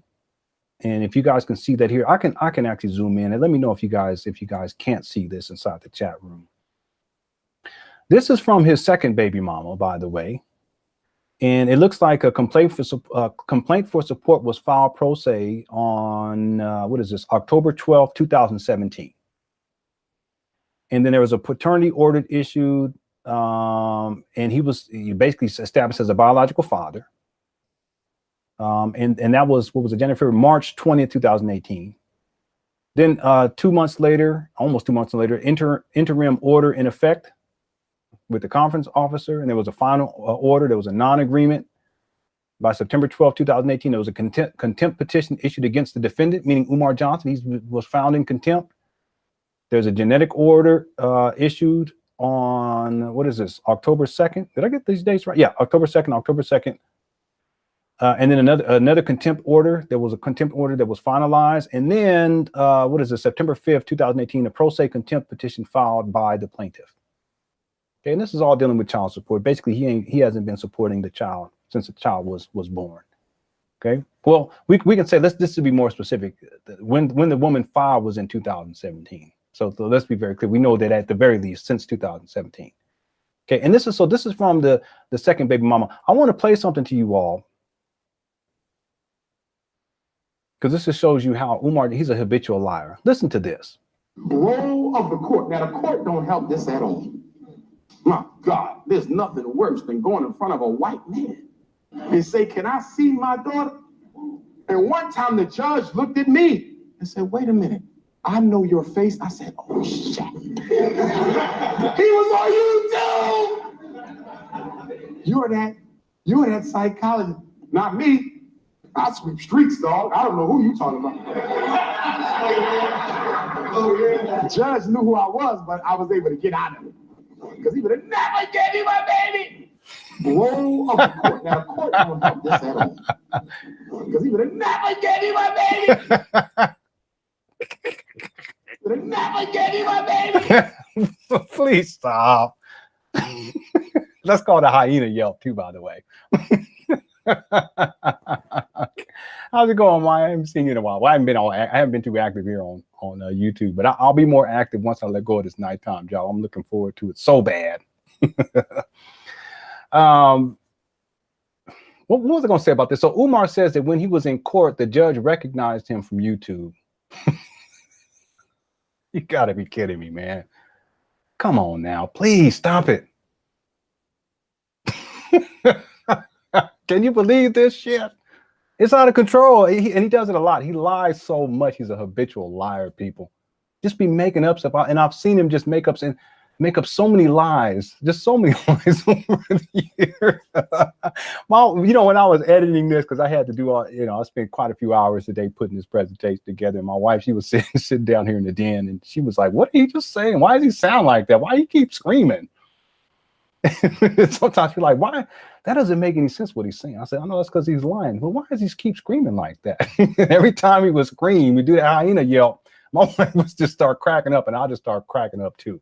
It is absolutely insane. I'm going to play this one more time just to give you guys an idea. Okay, because the thing is that a lot of the advice that he gives when it comes to relationships, he's a failure in male from relationships, obviously. When it comes to paternity issues or child support situation, it's always from his vantage point as someone who is an absentee father and who does not support his own children. So he kind of caters his message. He may say something to make a woman feel kind of comfortable, but ultimately his true belief system about his responsibility comes out. And that's why you younger men, you need to be very careful, because if you're following men who have that idea that somehow they don't have to be held accountable and that they don't have to pay child support, they don't have to support their children, then that's going to negatively influence your ability to conceptualize what it means to be a man. That's part of your responsibility as a man, to be a father. What makes anyone think that somehow they can create a child and just not support that child? Look, I've seen it. I've seen it so many times in my own life. My own father was that way. But I don't understand it. It makes absolutely no sense. We can't make excuses. Boys make excuses. Men make solutions. That's what we do. And we don't play the victim, and we don't try to blame women. I just don't understand. You'll call me sexist if you want to, but the notion that somehow women are oppressing you because you don't want to pay child support, it's not even about the one. It's about you taking care of your child. Be a man and take care of your child. Be a man and protect your child. Be a man and provide for your child. Umar Johnson does not do any of those things. And then he makes up these fanciful stories. He always making up these fanciful stories to try to make him appear to be a victim, or it's just out of control, crazy madness. Role of the court. Now, the court don't help this at all. My God, there's nothing worse than going in front of a white man and say, "Can I see my daughter?" And one time the judge looked at me and said, "Wait a minute, I know your face." I said, "Oh, shit." He was on YouTube. You were that psychologist. He was on YouTube. You gotta be kidding me. He was on YouTube. He was on YouTube. You're that psychologist. Not me. I sweep streets, dog. I don't know who you talking about. The judge knew who I was, but I was able to get out of it. Because he would have never gave me my baby. That's the hyena yelp. A phrase coined by a dear sister friend of mine named Anti-Air Force Bengali. The hyena yelp. So this judge was on YouTube, because that's what judges do, right? Looking up Umar Johnson videos. And, he's checking out Umar Johnson videos. And it just so happened coincidentally that this was a judge who was sitting, presiding in this child support case situation. Really? You got to be kidding me. I'm going to play this one more again because it's funny. It's not funny, but it's funny. Role of the court. Now, the court don't help this at all. My God, there's nothing worse than going in front of a white man and say, "Can I see my daughter?" And one time the judge looked at me and said, "Wait a minute, I know your face." I said, "Oh, shit." He was on YouTube. He was on YouTube. On YouTube. On YouTube. He was on YouTube. You're that psychologist. Not me. I sweep streets, dog. I don't know who you talking about. The judge knew who I was, but I was able to get out of it. Because he would have never gave me my baby. Would have never gave me my baby. Would have never gave me my baby. Would have never gave me my baby. WMT said, "What did I miss?" You done missed a whole lot, but it's going to be archived and come on back. I also encourage people to download this after it's archived and go ahead and upload it, because the information needs to get out there. Okay. Can you believe this guy? He was on YouTube. He would never give me my baby.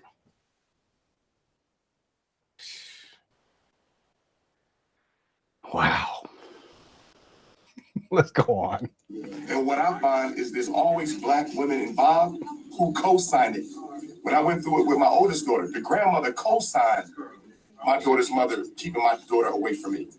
In this case, the grandma co-signs the baby mom my daughter's mother, keeping my daughter away from me.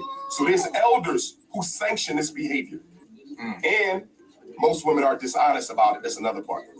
You see how he's talking about women? He's talking about the grandmama. He's talking about the baby mama. And then he has this general statement about women. He has a very negative view about women. That's why the one thing I'll be tripping off of all these women supporters. Some of them, they've sent me messages. They mad at me. And I'm just trying to keep you safe from a predator. That's all. I'm not asking anything from you or anything. I'm trying to keep you safe because that's what men do. Umar Johnson, on the other hand, he's not only a fraud, but he's also a habitual liar who has very negative views about women. And it comes out when you hear him talk. You just listen long enough and it'll come out. Hey, how's it going? Anti-African guy is in the house, people, ladies and gentlemen. She says, it's sad that any parent would trust someone like Umar who's so hideous with their children. Absolutely. It's absolutely crazy. It's absolutely. And that's why this whole situation about him putting out this information out about his mama, his baby mama, the baby mama's mama, and the child, giving the child school location. It has bothered me for such a long time because it goes against everything that what manhood stands for. And then when you have people who would even consider sending their children to this man, absolutely absolute insanity. Johnson said, Afro Swingali, you are my hero and I love you. Let's give some props inside the chat room to Anti-Afro Swingali. Most of the stuff that I talk about is sourced from her, and a lot of the receipts are sourced from, actually most of this, a lot, I'll say 95% of the receipts that I show is sourced from her. And yes, she is one of my heroes. I've said it years ago, or about a year ago. I'll say it again here. Been following her work since she first got started on YouTube, and she was a trailblazer, and she is more courageous than most people I know because a lot of the negativity that she received, because I get it too, but I can only imagine the type of negativity that she receives. It hasn't stopped her, and Umar hasn't stopped her. See, part of my presentation was going to be about some of the tactics that Umar has used against women to kind of try to silence them, and using these fear tactics. And he tried to do this with his baby mama and his baby mama's mama by putting their information out there. In other words, to put them in harm's way. But he's actually done that to several women over the years. He did that with the stripper that he was dealing with. Y'all remember that? They called her this conscious stripper. It's just a woman that he took advantage of. He saw as someone who, single mother, and he talked about how he was going to help her out and, help her sons. It's part of his game. Back in the day, we say he just running game. That's how he runs game. You black women, you need to stop letting this trifling, pimp-minded, absentee father play you like that. He's playing you. You're getting played over and over. And you send him money. You support him. You go to his talks. You see, it's just absolutely crazy.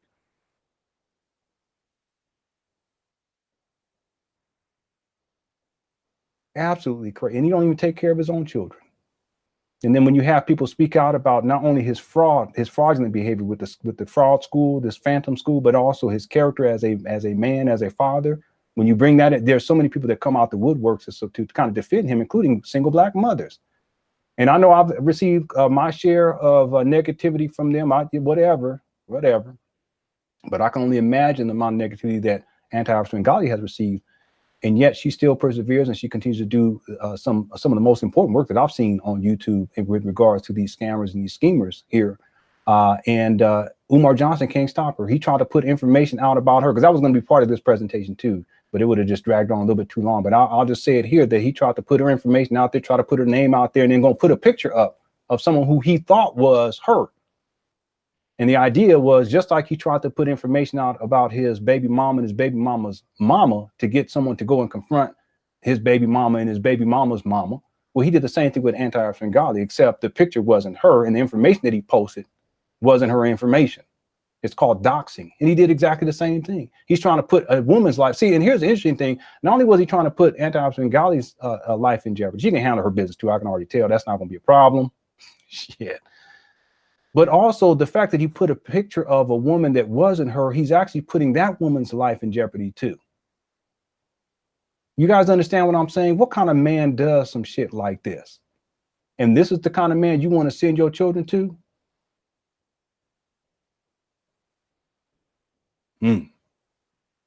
So I'm going to say it again, Anti-Afro Swingali, she's one of the most courageous people I've seen on here. She's one of my heroes. She has way more courage. She's more courageous than Umar Johnson. Umar Johnson is a coward. He has to try to get people to go do his dirty work.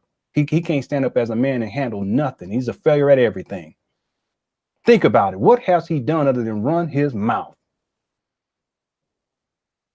What has he actually accomplished other than running his mouth? He's a failure. He's a habitual failure. What has he accomplished except run his mouth? I hear people say this all the time. Well, what are you doing? Well, I can say at least this, that I'm taking care of my family the best way that I know how. And I give 100% every single day to do that. And I'm present in my children's life every single day. And that's our primary responsibility. You want to build a school? That's great. Take care of your babies in the first place. Huh? You want to be the Prince of Pan-Africanism? That sounds all great, but take care of your child. Take care of your daughters in the first place. You want to be the most requested speaker, which is a bunch of bullshit. But you claim to be this, but how about in the first place, take care of your children in the first place? Huh? You want to be the most requested and you want to be a therapist. You're not a therapist and you're not a father either. So take care of your family and take care of your children. You know, Umar Johnson has no idea about what it means. It has absolutely no idea what it means to be a father and make sacrifices for your wife, to make sacrifices for your family. One of my jobs, ladies and gentlemen, I'm going to say it, I'm making close to minimum wage. But I go in there with pride because I'm going to say it, I bust my ass. I get busy. I do what I got to do because I got to take care of my family.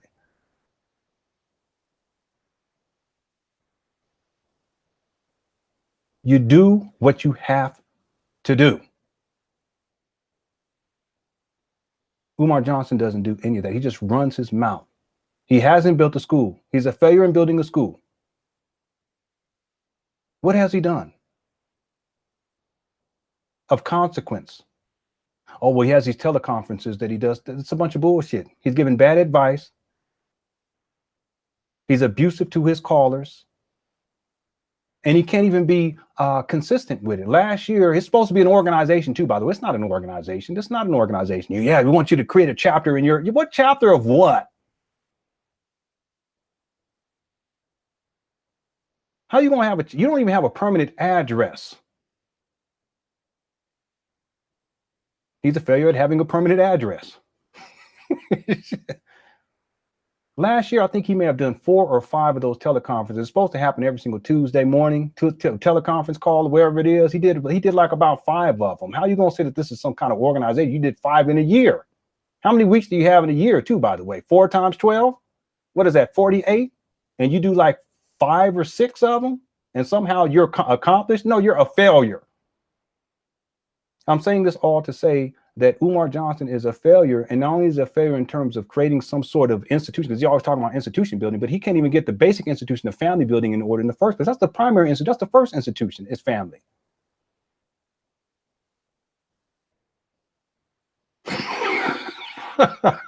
Okay, I'm sorry, people. Okay, I didn't mean to get all into that like that. Someone said he sound like Lonzo on training day. Okay, I'm sorry. Let me pull back. But y'all hear my point, because all these times, before we move on, because I'm sorry, let me put this next clip up, this next image up here, because this is what we're going to get to. We're going to get to the baby mama number 1. But I just want to do this as an exercise, because at a certain point, I want to do a video where we just talk about who is Umar Johnson. Who is he exactly? And part of this exercise is, and I want to do this now because I'm going to actually include this when I have some time in the near future to put together another presentation. All of the titles that Umar Johnson kind of gives himself. See, the truth is that the titles kind of mask the truth that he's a failure at everything. It kind of gives the illusion to people that he's actually doing work. He's not doing any work tangible. Like he always says things like, I'm in the streets and I'm actually doing stuff grassroots. You're not doing shit but running your mouth. That's it. And you run your mouth so that you can get money out of people. It's not so that you can benefit anyone else. It's not that you're making some sort of sacrifice. No, that's not it at all. You run your mouth in order to get money out of people. That's the whole goal, is to get money out of people. There's nothing tangible or real. The school is not real. Him putting a key into a lock, or he's at least trying to make it look like he's going back months ago talking about the school. That's not even real either. That's not real either. We talked about that in part 1 or one of these videos that we did. I want to ask y'all the question. Let's just throw real quickly. Okay, Rashida, you got to go in 5 minutes. Okay, so I'm going to ask someone else if you can be a moderator. Kat, can you moderate? Let me know. And thanks so much, Rashida. I really do appreciate it. Okay. Just real quickly, titles. Can you guys in the chat room, if you can just type in some of the titles that Umar Johnson has used, okay? And what I want to do is, and Anti-Frank, if you can moderate, that'd be great too. I don't know if you want to, just let me know. I'll start off. Okay, thanks, Kat. I'm going to go ahead and give you moderator privilege in just a second. Let me give you here's one that I enjoy when I hear it, and that is the most requested. Okay, I'm just going to throw that in here. Any titles, this can also be like professional titles. One of the things that he says is that he's a therapist. Okay, well, let's throw that one in there. Someone said the most requested scholar. What's another one of them that I've heard him use? A family therapist was another one. Prince of Pan Africa, that's another one. King Kong consciousness is another one. What about Big Papa? There it is. There it is right there. People probably post the Big Papa. Okay, Big Papa. What other titles? Even using the term psychologist, which is different than a school psychologist. Okay, so psychologist, I'll put that in there too. Someone said a principal, so a school principal. So I've heard him say school principal, also a school vice principal. He's used that one too.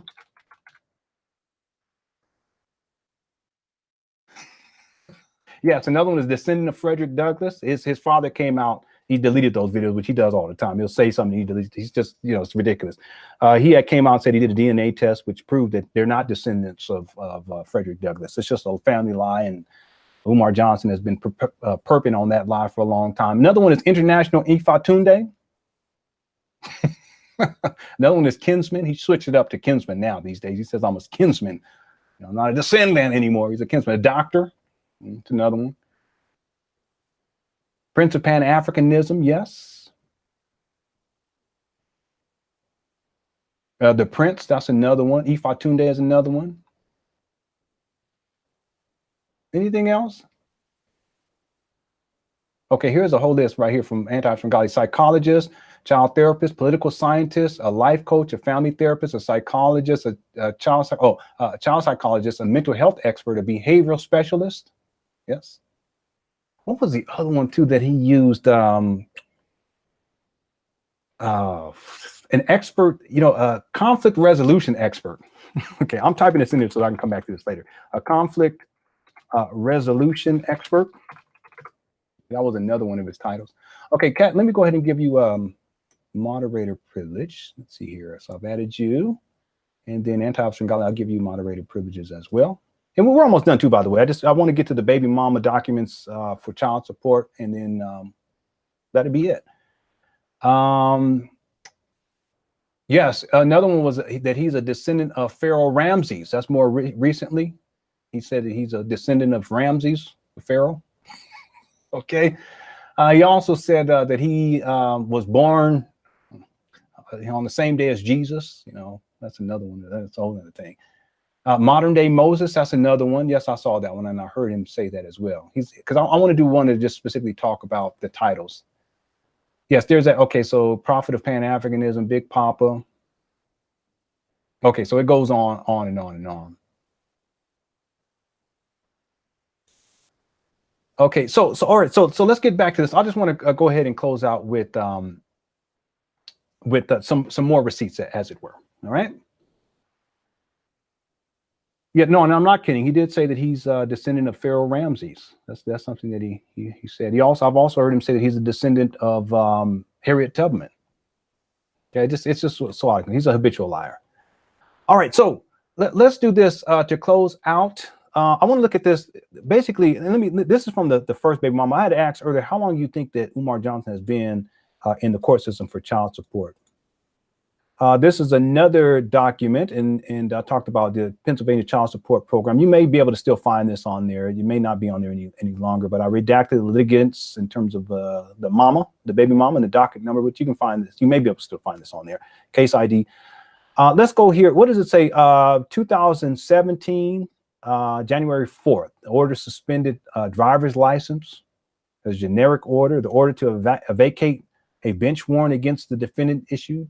Okay, so he's the defendant. He's had bench warrants Order to suspend his driver's license. This means because he hasn't been paying for a long time. He's in the arrears for who knows how long.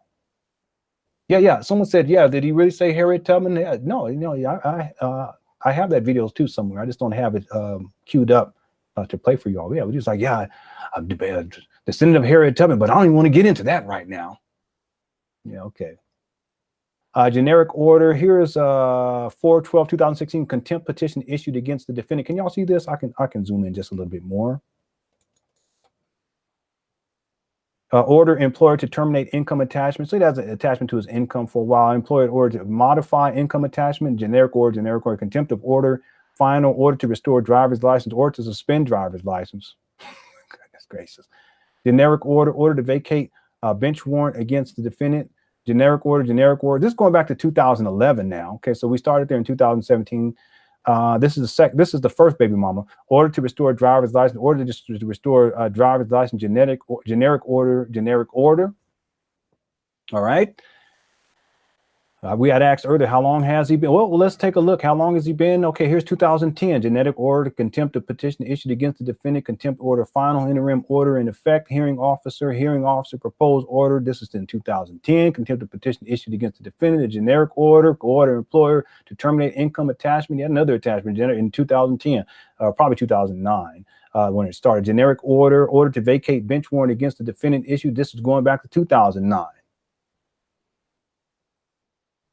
Tesfazian said, I can't believe I used to defend him. No, I understand. It's okay. It's okay. He's done that for a lot of people have been misled by Umar Johnson. A lot of people who are waking up. That's the idea. Just, people wake up. It's okay.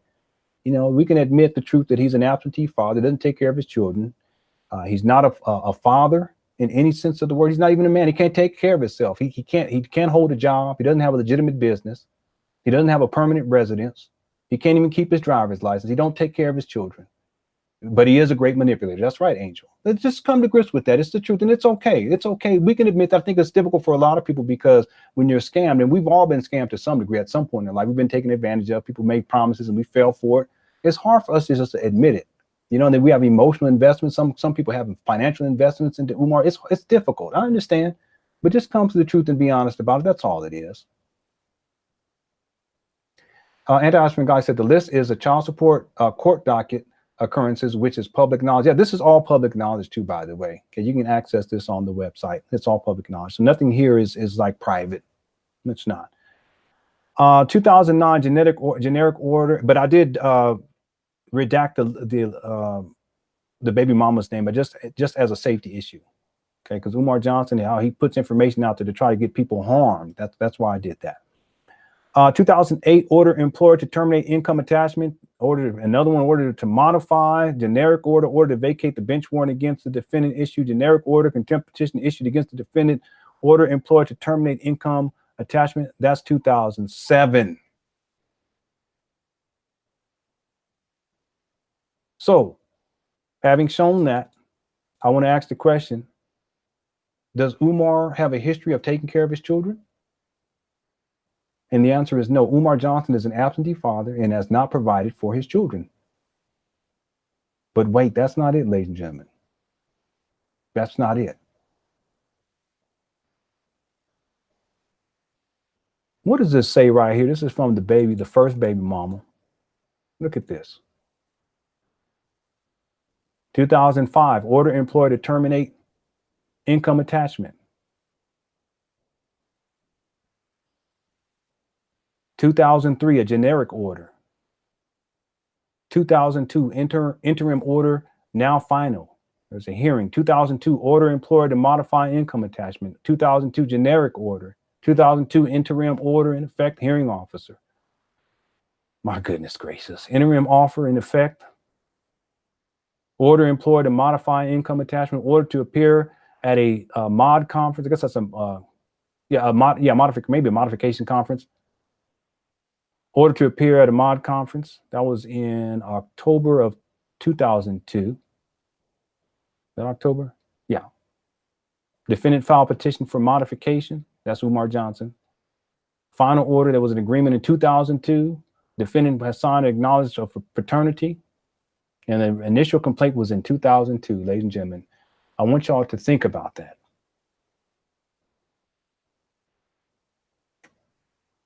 2002. He's been wrapped up in the court system for not supporting his own children. And if you guys think about it, that's 2002. This document here is to 2005. This is from 2007 to 2010. This one is from 2011 to 2017. And then here you have it rolls into the second baby mama from 2017 to 2018. So basically currently. So what I'm saying here, because what this shows is that since 2002 to 2019, he ain't been taking care of his children. 2002 to 2019. How many years is that?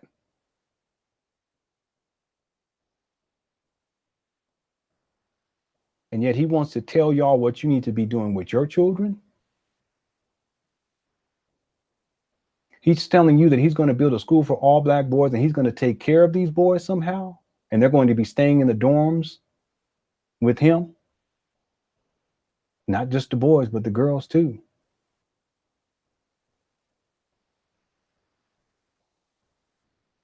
Anti-African guy said Umar was working at a Capera charter school under a fake doctoral title from 2006 to 2012. He's a fraud. He's a fraud.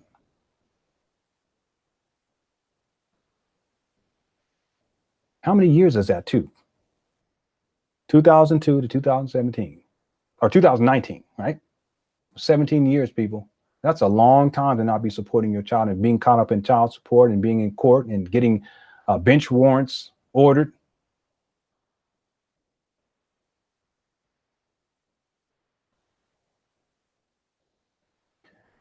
Craig Davis had asked, Brother Leonard, how is anything you're saying going to help black boys? Well, it gives you an example of how black boys should not be raised. Don't be raised up like Umar Johnson to be an absentee father and not take care of your children. I think that's a very important message.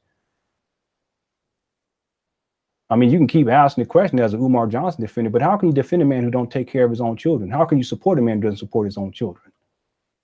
Umar Johnson is a poor example, and that poor example needs to be called out so that these younger boys can see, like, this is not how you operate as a father and as a man. So miss me on the bullshit. You know, you Umar Johnson defenders, y'all really need to check yourself. You really do, because you're basically defending someone who is one of the worst examples of what it means to be a man, what it means to be a father. It's not a good look. It's not a good look. And, you know, there's another thing I'm doing is that I'm putting together a list of all of the excuses that Umar Johnson supporters use to try to defend Umar Johnson. And one of the things is, well, what are you doing? Well, I'll tell you what I'm doing. I'm taking care of my family in the first place. How about that?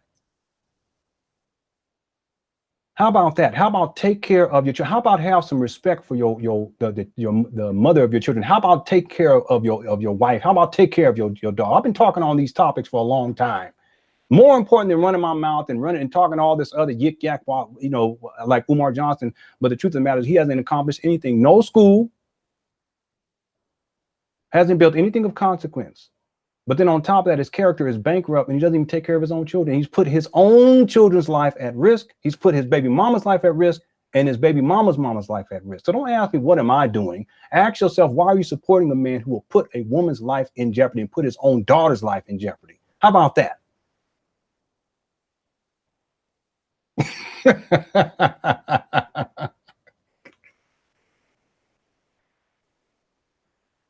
Yeah, I saw that video too, Anti-African guy. The Chief X, he plays a clip here of Umar explaining why he won't play child support. I saw that video. I thought Chief X breakdown was really, really good, because Chief X, if I remember correctly, he was stating how, you know, he's been in situations where you know, it wasn't ideal, but he did what he had to do as a man to go see his child.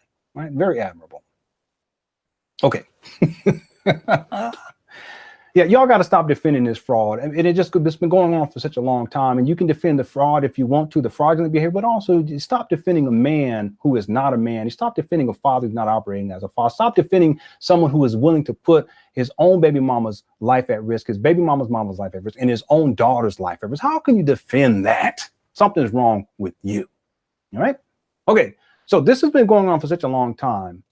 And so showing these documents, but then also, you know, everything that we've talked about, it's evident. It should be clear to everyone that Umar is an absentee father and has not provided for his children. This is a statement of fact. Even you Umar Johnson defenders, can you admit to the truth that he is an absentee father? He don't even know his daughter's middle name. Can you admit the truth, that truth? Can you admit the truth that he has not provided for his children? Just say yes, because it's the truth. Just admit that. You can still defend him if you want. You can still support him and send your money so you can go and do what he wants to do and whatever. You can do that. But at the very least, be honest about this truth that Umar Johnson is an absentee father and has not provided for his children. And then admit this truth that Umar Johnson has placed his baby mama and his daughter's life in jeopardy by putting their information out there, and also the baby mama's mama life. It's a grandmother. It's a woman. It's a grandmother that he's put their lives in jeopardy. He's put his daughter's life. You have to admit that. You can still continue to defend him and send him money. That's totally up to you.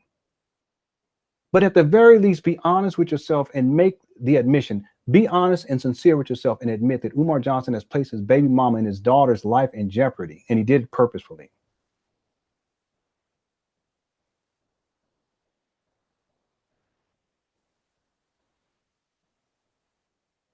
This has been part 2. Okay, Umar Johnson school scam. Umar Johnson is absentee father, does not support his children, and has put his baby mamas and baby grandmamas' lives at risk. I think that the receipts show this to be the case. The audio that I've played also shows this to be the case. It's undeniable. And I'm going to be working on part 3. What I would like to deal with in part 3 is Umar Johnson says he wants to build a school for all black boys while promoting the murder of 10% of black boys. Wow.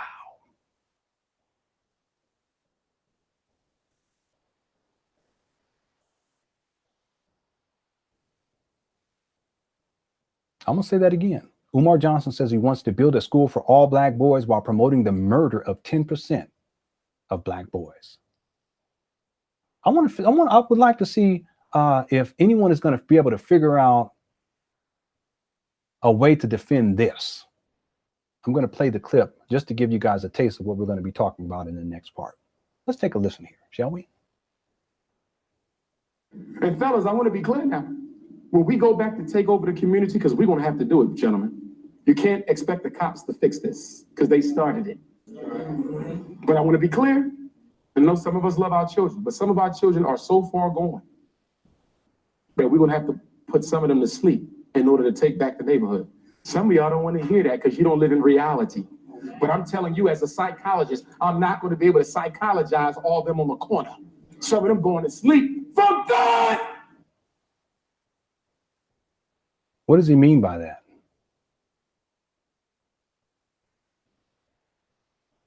Some of them are going to sleep for good. Well, the vernacular is basically stating that, if they're going to sleep for good, they're going to be dead. So we have to murder them. Murder who, by the way? I'll play it again.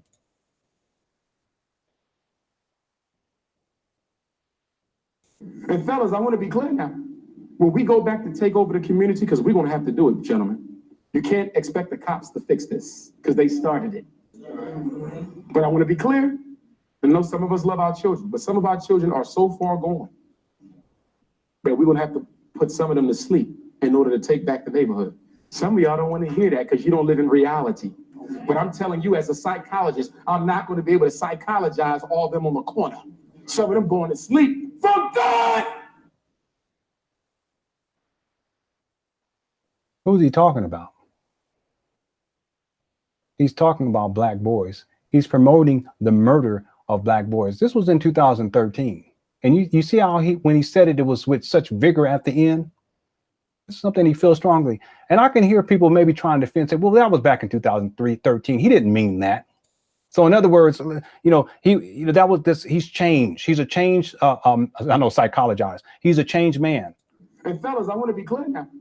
When we go back to take over the community, because we're going to have to do it, gentlemen, you can't expect the cops to fix this because they started it. But I want to be clear. I know some of us love our children, but some of our children are so far gone that we're going to have to put some of them to sleep in order to take back the neighborhood.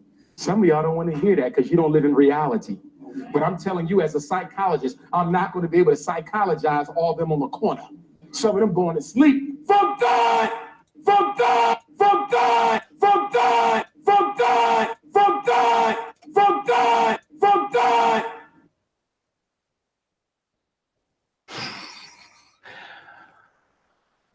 Okay, but maybe, he's changed. That's in 2013.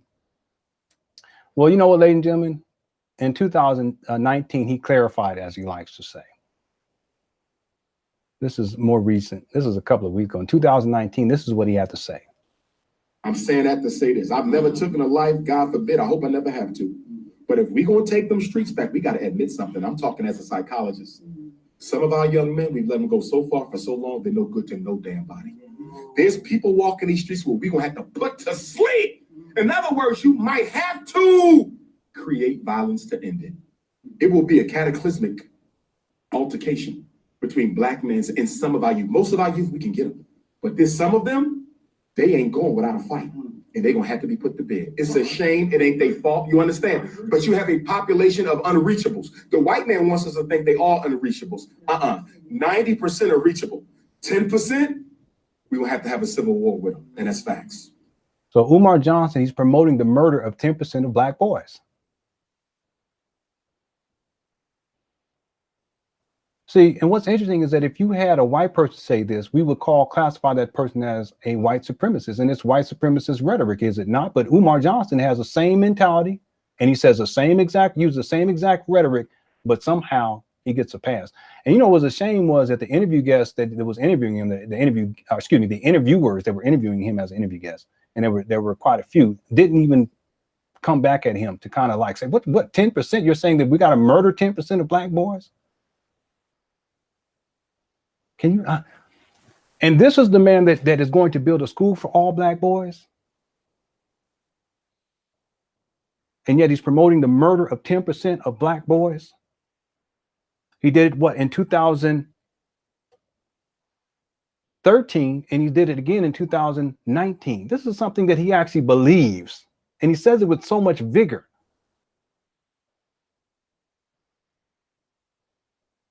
What psychologist speaks like this? Yes, absolutely, Martin. What kind of?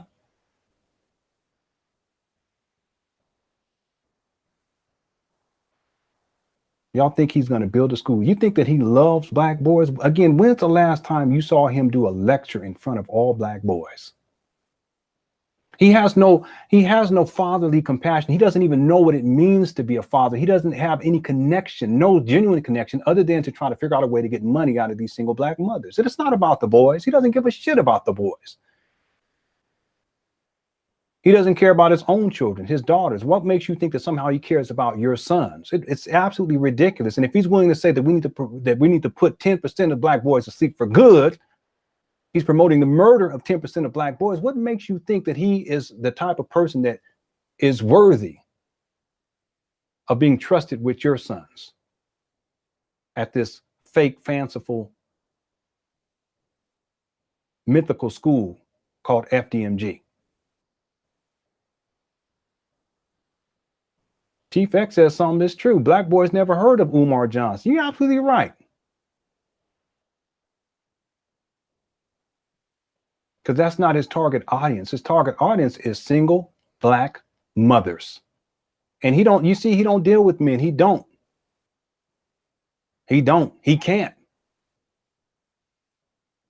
He don't, and he can't. What's up, Chief X, too, by the way? I've been checking you out for a while, bro. So I want to talk about this. Maybe I don't need to now. I mean, it's here, but I do want to do a separate video to talk about this. I think that this is important as I close out this stream. This is important simply because it reveals the truth. See, one of the things about Umar Johnson is that if you listen long enough, he begins to actually tell some truth. He mainly lies. He's a habitual liar, but as he runs his mouth, 'cause that's all he does. That's all he does. That's all he's done is run his mouth. He hasn't actually done anything of consequence, anything that is substantial. He talks about, we're going to build some institution. What institution have you built? Absolutely nothing. He doesn't have a permanent residence. There's times where his website is up, his website is not up.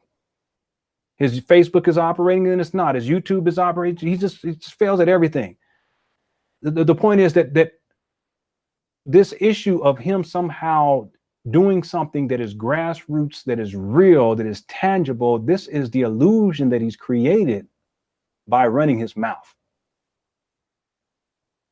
This is the illusion that he has created in other people's minds by manipulating them into believing that he's doing things that he actually is not doing. And he's been doing this for so long. But if you listen closely, listen long enough, he will lie, and he will lie.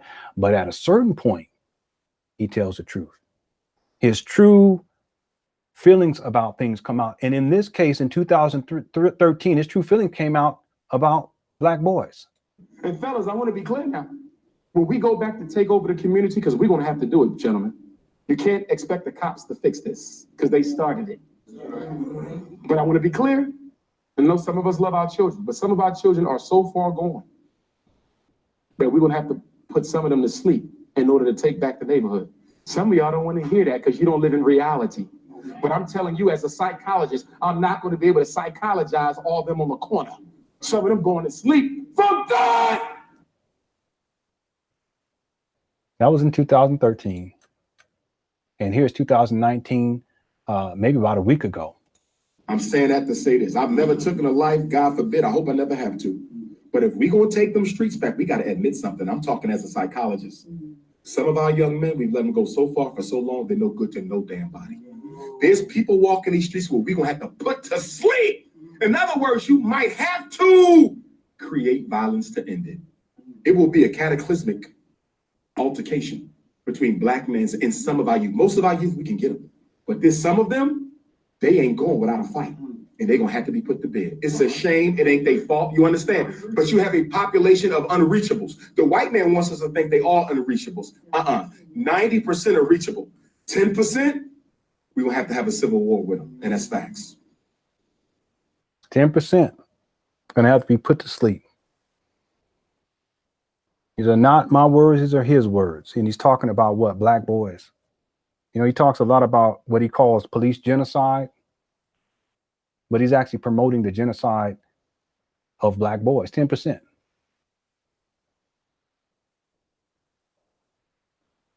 How do we defend that too, by the way? Is there a defense for this? I don't think so. So, you know, I may do a part 3 to specifically talk about this, but there's other things I want to talk about too. But if I do this particular topic, it will be in part 3.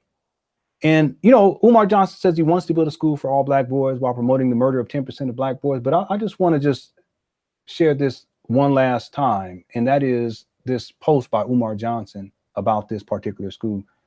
And a lot of people think that it's been in the works for 4 years, 3 years. No, this is January 6, 2010. He says promises in 2010 to begin laying the groundwork for the Frederick Douglass and Marcus Garvey Pan-African School for Black boys, specializing in learning disabilities and disruptive behavior or disorders. This will be a private school. And yes, you will pay in order for your son to attend. Grand opening, September 11th, 2013.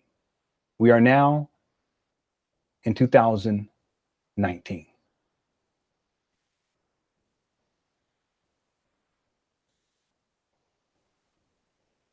And also, I just want to encourage people, when you have some time, to head on over to Anti-African Ngali's YouTube page. Most of what I talk about here, she's already covered.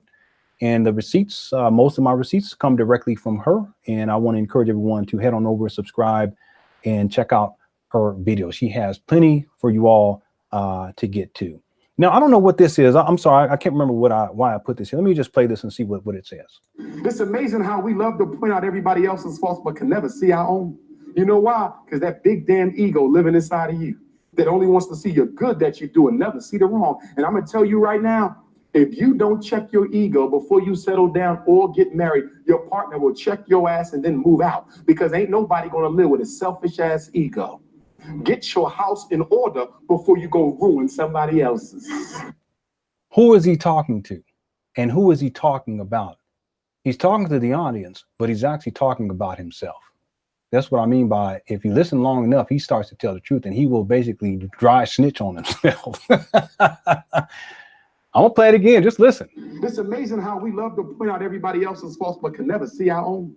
You know why? Because that big damn ego living inside of you that only wants to see your good that you do and never see the wrong. And I'm going to tell you right now, if you don't check your ego before you settle down or get married, your partner will check your ass and then move out, because ain't nobody going to live with a selfish ass ego. Get your house in order before you go ruin somebody else's. And, you know, he's been actually doing that. He's been ruining people's houses with his poor advice and talking on things that he knows nothing about and trying to propose that somehow he's a psychologist and a therapist. And I mean, this goes on and on and on. He's unqualified and his house is not in order. Does it matter? It matters, because how are you going to tell Black people what they need to do with their children when you don't even take care of your own children?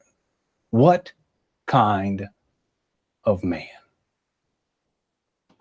Well, that'll do it, ladies and gentlemen. I want to thank you for tuning on in. I know I haven't been on YouTube all that much. It's just been so busy, but I will be leaving my nighttime job very, very soon. And that's going to free up some time. I'll basically be investing that time back into my online businesses, and that will allow me to do more videos here on YouTube. I'm on Patreon though too. I also have a website, lenonon.com, if you want to check out products and services that I offer there. Also, again, real quickly, I want to give a shout out to Anti-Alpha Svengali for all the work that she has done.